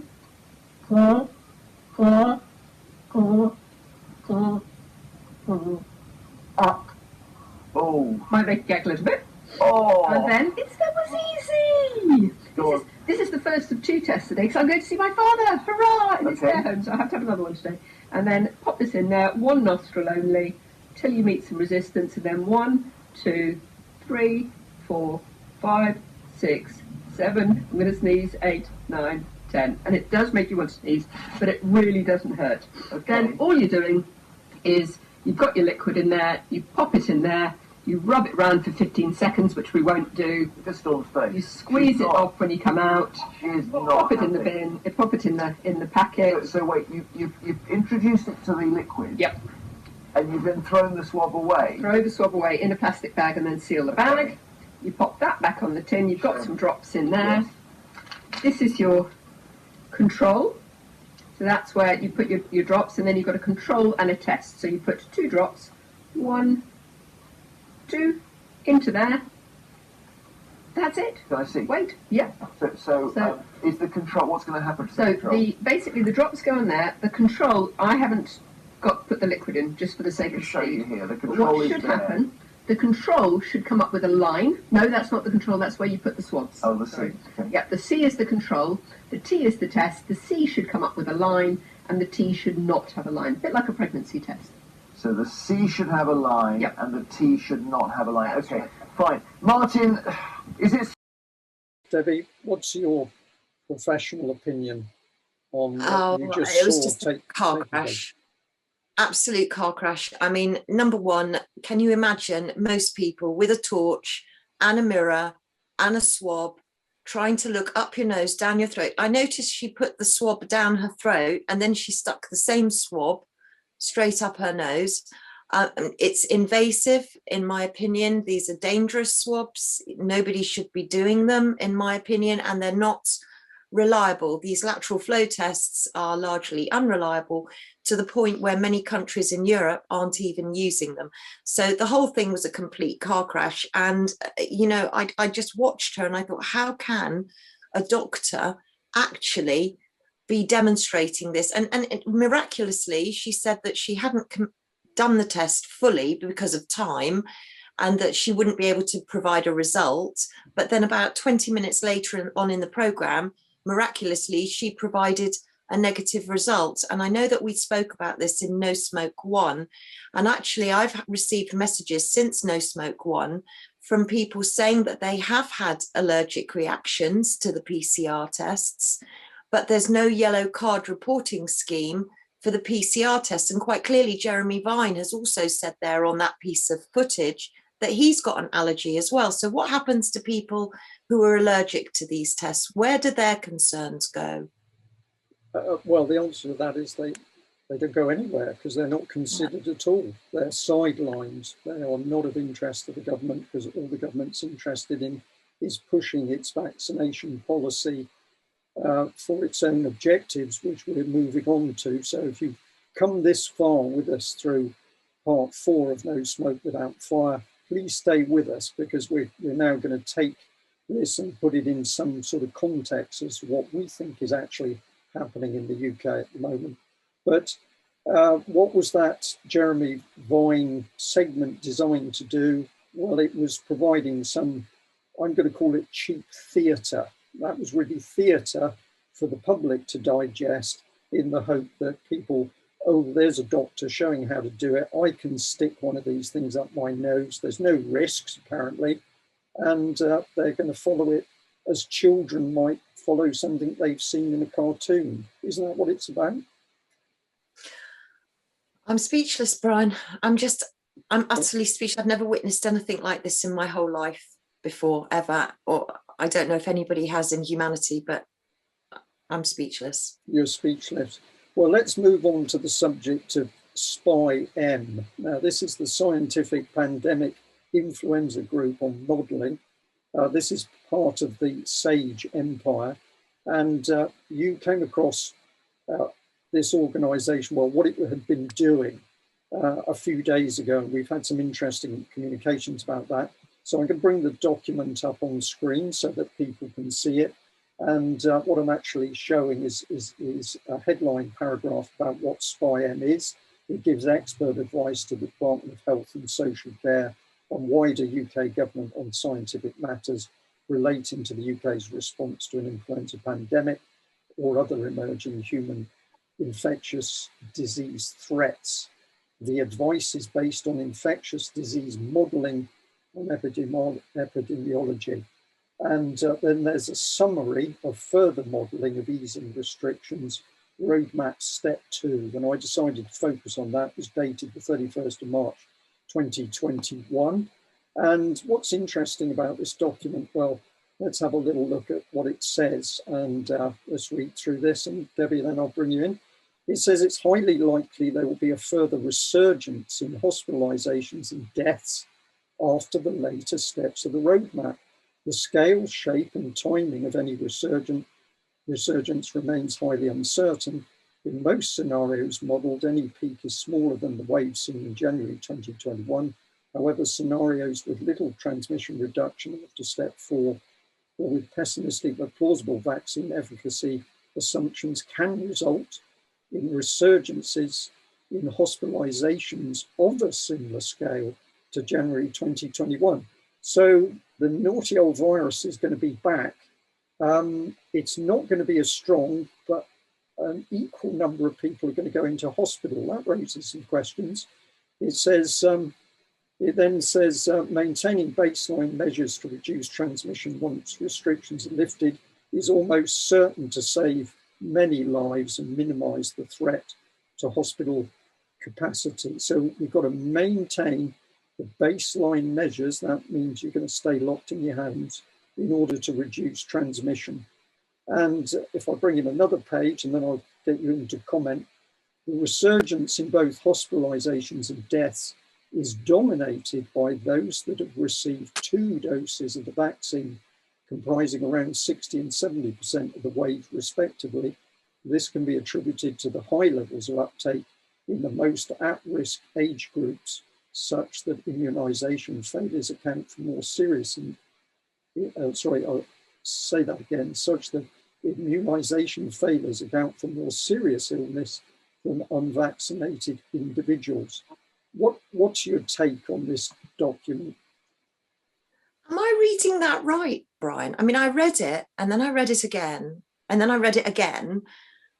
And I'm just, are they expecting the third wave, the NHS to be choked up, literally clogged up with vaccinated people more so than unvaccinated people? Because that's what it seems to be saying to me. And it's interesting that this is the SAGE, this is SPY-M modelling, because I believe that Professor Neil Ferguson, other people might remember him as Professor Pantsdown, he's also part of this group. So we wonder what happened to his modelling before, but am I guessing that they're expecting a third wave and that the hospitals will be full of vaccinated people? Or am I reading it? Am I being unfair? No, you're not being unfair at all. You're reading it, and you are able to use your intellect and your common sense in order to determine that's exactly what they're saying. So the population of the UK really needs to know this, because we've all been, well, we haven't. Many people have been vaccinated in order to protect them against COVID. Sorry about that. COVID is coming back again, and it's not going to be as strong, but the hospitals are going to be full of people who've had the 2 doses of the vaccine. Well, surely that's going to mean that the vaccine doesn't work. I would have assumed that too. So, I mean, I really do think it's very, very important for members of the public to be aware that this third wave that they're talking about, or the next wave, isn't going to be choking up the hospital with unvaccinated people, because of course we're not seeing it as strongly before, as they've clearly admitted, but that we're going to be seeing people with 1 vaccine, but specifically with 2 that have had 2 vaccines, probably admitted to hospital. What kind of hope does that give to people that are taking the vaccine in all good faith, thinking that they're going to get their freedom back? Well, of course, the government's utterly lying. Let's bring up another page from this amazing document. It's who becomes seriously ill in the resurgence.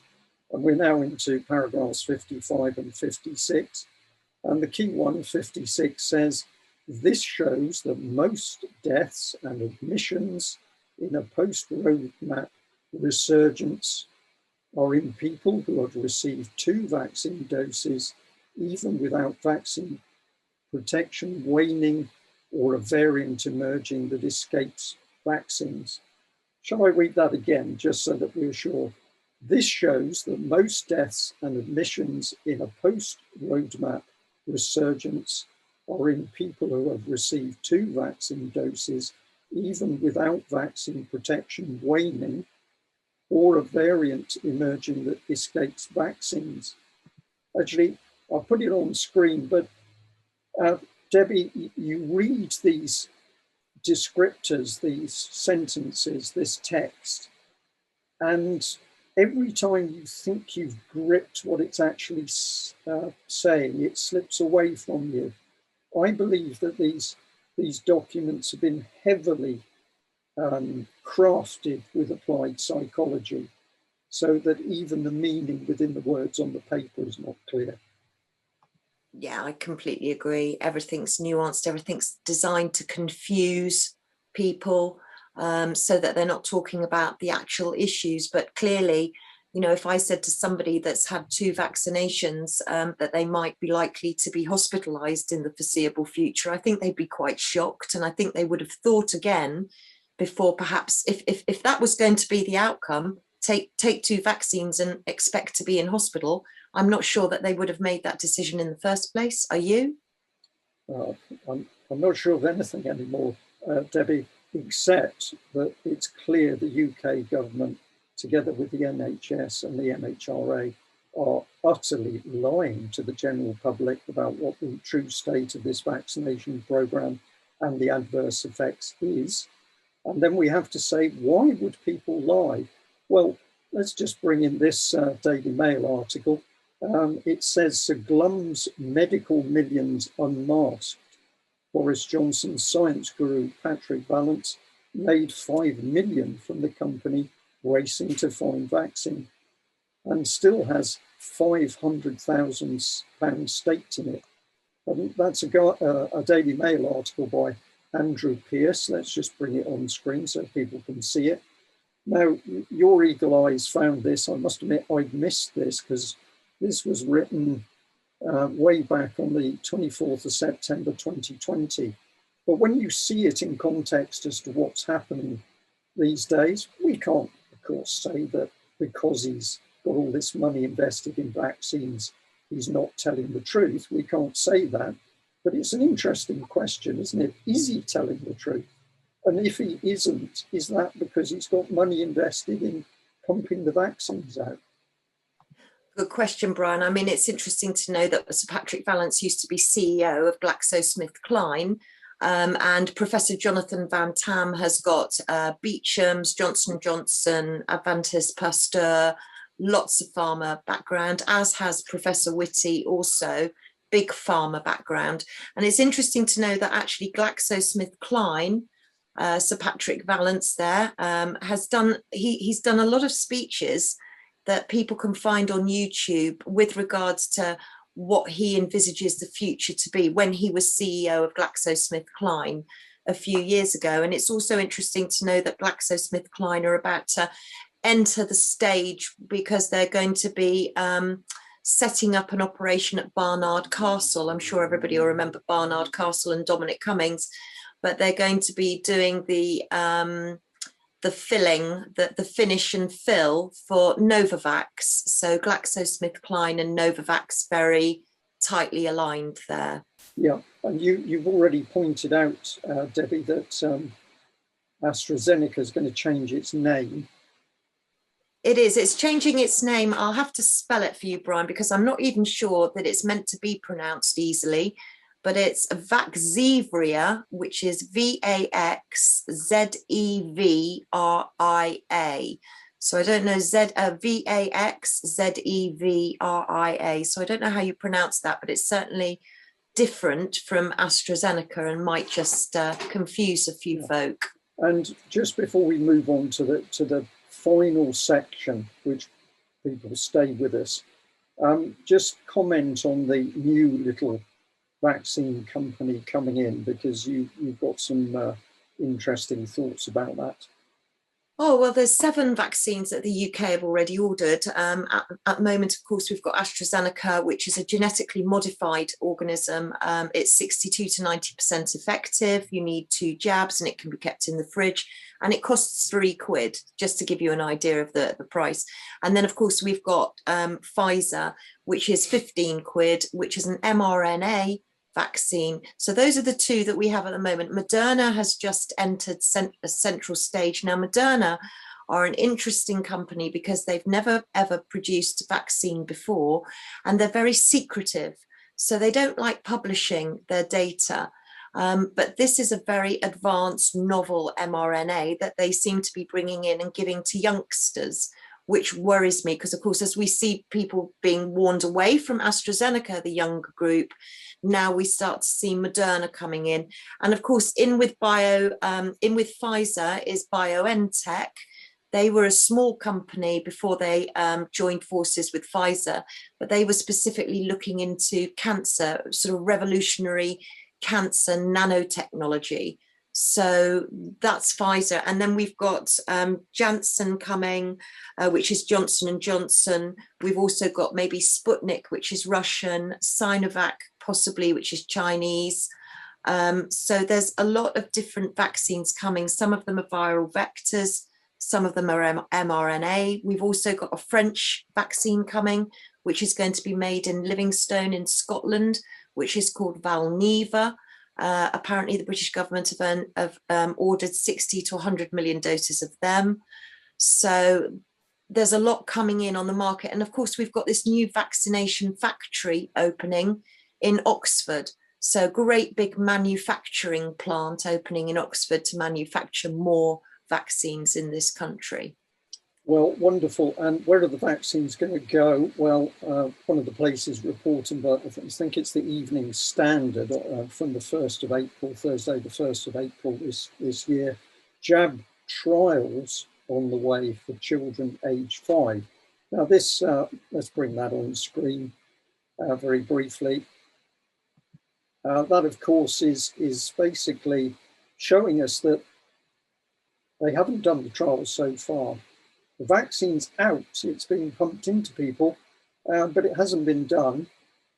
but the children are not susceptible, because Dr. Chris Smith just said that. But basically, the children aren't susceptible to COVID because they've got strong immune systems, and their thymus can do the job, as you described for us, Debbie. But we're going to trial vaccines that have huge numbers of terrible side effects on children aged 5. Even as young as 6 months, Brian, actually, some of the trials are going down for children as young as 6 months, and they're talking about vaccination as well as nasal inhalation. So there are still plenty of clinical trials going for the inoculation, but also now for nasal inhalation. And I've got nothing to say except that I'm absolutely horrified for all the reasons that you've said. That children aren't susceptible. They don't need this. They need to be with other children. They need to be playing. They need to be in the fresh air. They need to be happy, and they need to be with their friends. They need to be with their friends. Well, and the vulnerable amongst the children, the vulnerable children are also a prime target, because I've got a headline. This is from the national paper up in Scotland, and it says COVID call for families with vulnerable children to be first for vaccine. So now you're going to take children who've got issues. I'll bring that on screen so that people can see what we're talking about is a real addition there. We're going to be singling out children who've already got problems. They've got ADHD. They've got. Go ahead. Well, in my sort of real life, I'm an autism expert, so I deal a lot with children with special educational needs, vulnerable children, learning disabled children. I really have got no words. These children, for so many reasons, in my opinion, should not be being put up for these vaccinations. And well, I haven't got anything else to say except that for many reasons, for behavioural reasons, for moral reasons, for ethical reasons, for logistical, for common sense spells that anybody that's vulnerable, anybody that's elderly, any child, anybody that's pregnant, you're being careful with them. You have to be careful with these people. You can't just give them random new stuff that hasn't gone through the clinical trials that it needs to have gone through to make sure that it fits with all the safety data and efficacy, but safety being paramount. And the government seem to be throwing efficacy at us. And I want to know about safety, and I cannot see any reason why we should be even testing children, let alone trialing medications on them without giving them medications. And I cannot say that more emphatically enough. And if my children were still children and not grown up, then from my point of view, I would not be agreeing to my children having that vaccination. Indeed. And of course, the pharmaceutical industry, when you get into it, has got an appalling safety record over its medication. And one of the drugs that comes to my mind is Epilim. And I think I'm correct in saying that over 35, maybe as high as 38,000 children affected by that. Some of the children died, and still no full investigation. Nobody really brought to account over that, but we're to trust these people over vaccines. So why are we not being told the truth about the vaccines and the vaccine side effects and the deaths? Well, finally, some of our press, national press here in the UK, have started to talk about things. So let's bring in the Daily Telegraph, which many people would say is one of the quality papers in the UK. I would disagree, but let's use them and bring in the headline. And the headline is State of Fear, how ministers use covert tactics to keep scared public at home. And here's the faces. And I'm going to say the first person we can dismiss here is Boris Johnson, because it is so clear that this man is not making any decisions of his own around what is happening. He's being told. He's the puppet in front of the camera. But the two men on his right here, what would you say about them, Debbie? I think we'd have to say, what are these people up to? Let's bring in the banner. Disingenuous, dishonest, duplicitous, pseudoscience. Pseudoscience. Let's bring up the headline so we can see it a bit more clearly on screen. It says that as a subheadline to the state of fear, the subheadline is government psychological strategies to manipulate unwitting public's behaviour may backfire and lead to long-term damage, experts claim. Now, this has come into being because psychologists in particular are very concerned at the use of applied psychology for what they regard as malicious and dangerous political agendas. And so the professional groups, the psychologists, have been challenging the government. And finally, this has broken surface. Let's see whether we've got some more down this trail. So here's the Daily Mail's take on it. The covert tactics used to scare Britons into staying at home. How SAGE document called for increase in perceived threat of COVID using hard-hitting emotional messages. Well, it didn't use hard-hitting emotional messages. It used callous applied psychology to frighten people. That's what was actually going on. And where are we here? So I've got an interesting slide that's come up for some reason. Okay, so we're back online. We had a few little adjustments with the computer there. I think the gremlins were at work. Obviously, this is a very special edition of No Smoke Without Fire, but I think we're back on screen. Just for my own continuity, I'll just bring on the Mail article here. The covert tactics used to scare Britons into staying at home. How the SAGE document called for an increase in perceived threat of COVID using hard-hitting emotional messages, and I said that, of course, that was the applied psychology. Well, where is this going to take us? Let's bring in this one from the Sun. I think the Sun the Daily Mirror. Life won't be back to normal by the summer amid fears of huge COVID surge, SAGE warns. Well, we've just read out a document that isn't talking about a huge COVID surge, it's talking about a smaller COVID surge. So is this headline itself applied psychology to get people into this mindset that we're not going to be allowed out of our homes anytime soon? Well, where does the malicious psychology come from? Well, I'm going to have to give some praise to the UKColumn, because it was the UKColumn that some 10 years ago warned the public that the government was going to unleash political applied psychology to change the way we think and behave. And this is the key document, Mindspace. And the paragraph that jumped off the page when I investigated this at the time was the statement that the government was saying this. That means that citizens may not fully realise that their behaviour is being changed, or at least how it is being changed. Clearly, this opens up the government to charges of manipulation. So I'll pop it on screen so you can see the document. You'll find it very easily if you search for mindspace.pdf online. But the government was boasting in 2010 that it could change the way we behave. That means the way we think and behave, and we wouldn't necessarily know that our behaviour had been changed. So I can't say how dangerous this is, because the people who have this technology in their hands are exhibiting themselves as liars, cheats, fraudsters, criminals, in the pay of organisations, presumably for some of them.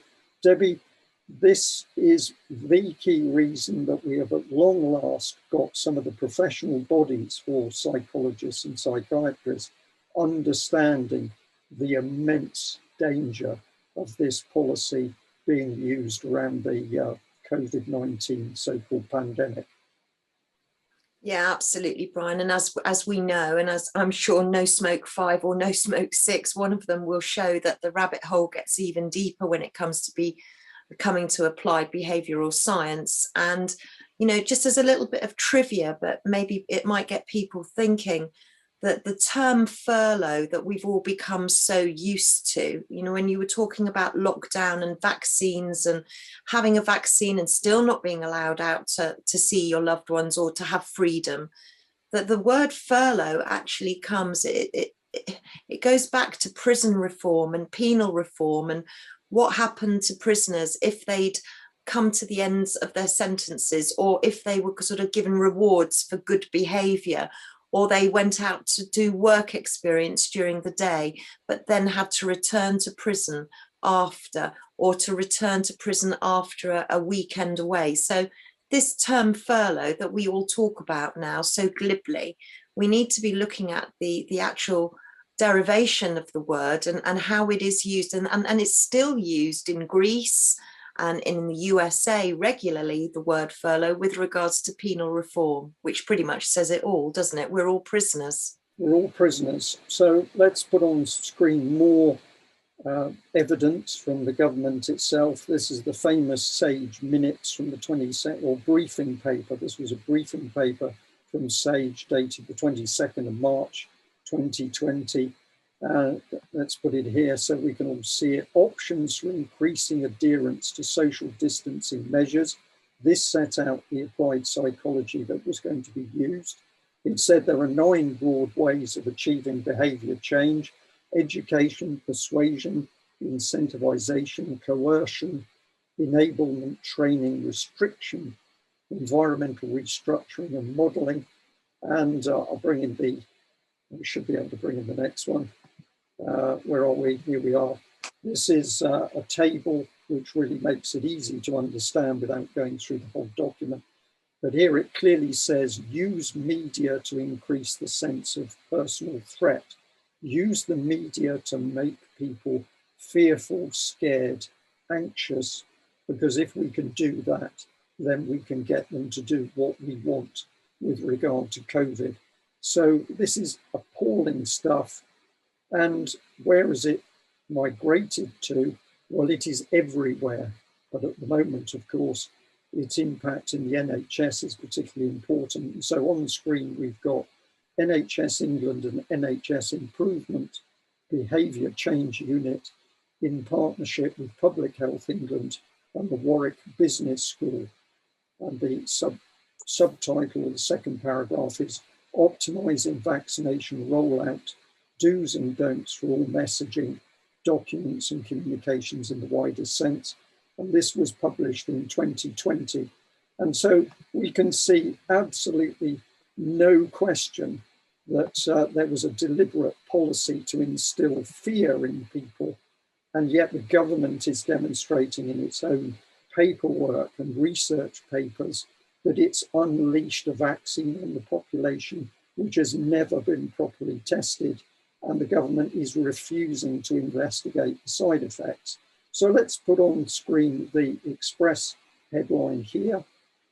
Excuse me, climate of fear prevents experts from questioning the handling of the pandemic.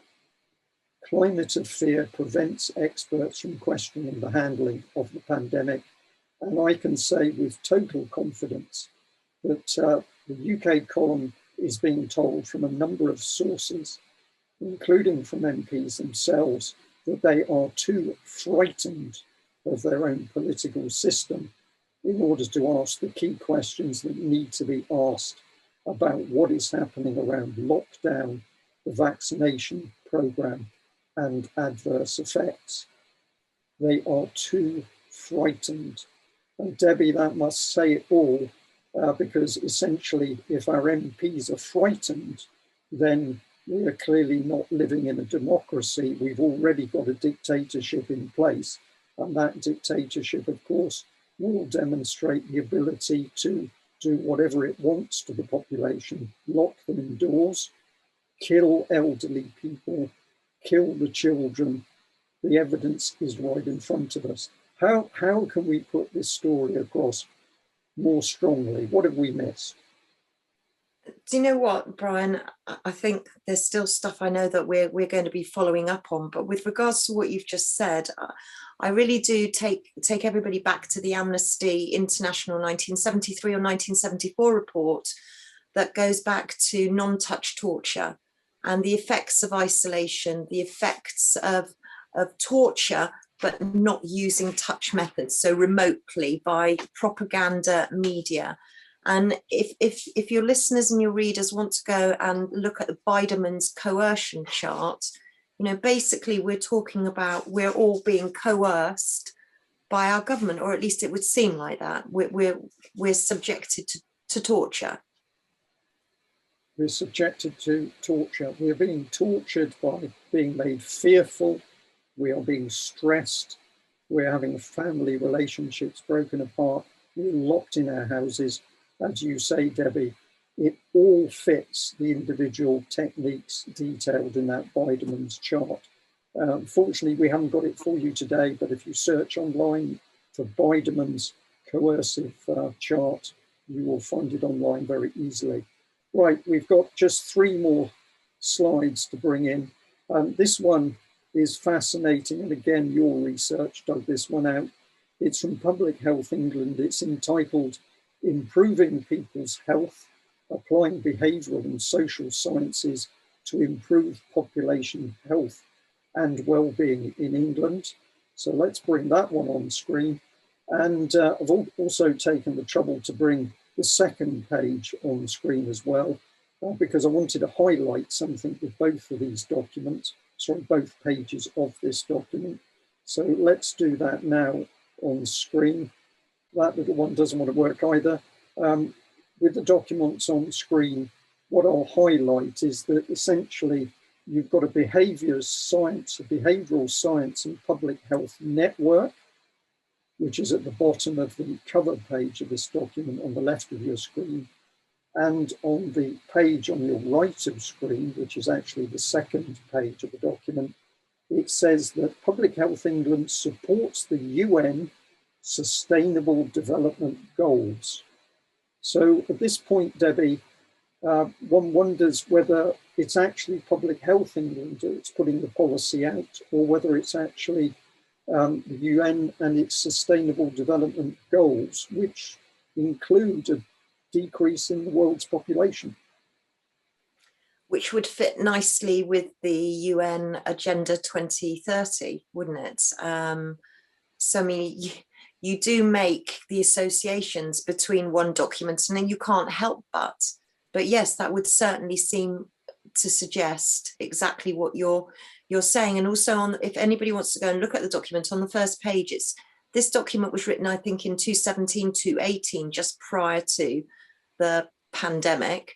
And it says this is now the time to advance forward for behavioural psychology, to use behavioural psychology. So this is obviously now the era to scare people, to frighten people, to coerce people, to confuse people. This is what we're living in at the moment, a big era of confusion. Deliberate, let's qualify it, Debbie. Yeah. This is deliberate and calculated confusion, because under the smokescreen of confusion, the dirty deeds are being done. Let's bring the last image on screen. Well, I'll read it first. We've got a picture of Gordon Brown, wonderful Prime Minister of UK, of course, the man who gave all our gold away, aside from the other things that he did. But let's read the text here. I might have to swap screens a little bit for this one. So he said, the proposed global task force should oversee and support the development of a vaccine and the production and distribution of medical equipment, and help to deal with the economic fallout of the crisis. To do the latter, it should coordinate the efforts of central banks, take steps to prevent the flight of capital from emerging market economies, and agree a joint approach to the use of government spending to boost growth. So a former unelected Prime Minister who's saying that we should give the bankers more power in order to progress the whole policy around COVID and the COVID vaccinations. So there's the image on the screen. I'll make sure viewers can see that a bit longer. Debbie, I'm going to say to you, this has been a marathon. I'm going to thank you for the huge amount of work that you've done in helping to put this together. And I'm going to say to our viewers, if you are one of the viewers, if you are one of the group of viewers who've come all the way through this edition with us, will you please help spread the word, because we have spent a huge amount of time to bring this conversation, this briefing together, and we've done it in order to warn people in the UK and indeed worldwide of the very, very, I'm going to use the word wicked things which are happening in the UK on the back of a claim of a pandemic virus. Debbie, over to you for a few final words. I'd just like to thank you for allowing me to share what I've found. And also I'd just like to reiterate to people that this is a huge decision, huge, it's irreversible. You know, again, once injected, you cannot uninject. It's a permanent change. So please do be informed, do look at the evidence, look at it for yourself. It's in plain sight, it's online. But if we've caused one person to ask questions, then I'm happy. But please, you know, this is irreversible. And the people that are being affected by this vaccine, they deserve a voice, they deserve answers, they deserve justice. And I hope that we can give them that voice and some comfort that they're not invisible to us. Indeed. Thank you for that, Debbie. I'm just going to bring the slide back on screen because I realised that I missed the actual headline, which is in the top corner. So let me bring Gordon Brown back on screen. And what it says in the top left-hand corner is ex-UK Prime Minister Gordon Brown calls for global government to tackle the coronavirus pandemic. And who has actually made that statement? Well, none other than the Global Government Forum. Ladies and gentlemen, we must end our chat in the pub here. It's been a fascinating discussion because as we've talked through the various subjects, I've learned more. I've had many points come up in my head I wish that we'd mentioned, but we can only do so much in the time available. But really, I think that this is the most serious, the most important No Smoke Without Fire that Debbie and I have put out. And we need your help and support in order to spread it over the airwaves so that as many people as possible can see it, can go to that government data and those government documents for themselves. And then ultimately, that those people are in the best possible position to make a fully informed choice on whether they want vaccines, both for themselves and of course their families. My belief is that the British government does not want elderly people. They are a drain, they are the useless eaters, that's how it sees them. What it really wants is to take control of the children. And as Debbie has just said, the danger of these vaccines is that they are DNA altering vaccines, which once injected cannot be uninjected. What can you do about this? You, the reader, the viewer, the listener, can spread the word in a calm, measured way, and hopefully we can wake up many, many more people in the shortest possible time. Debbie, we'll leave it there. As always, I'm sorry I can't offer you a drink in this pub, but the government has said that's just not possible. So we'll save it for another day. Thanks for joining me. Thank you. Bye-bye.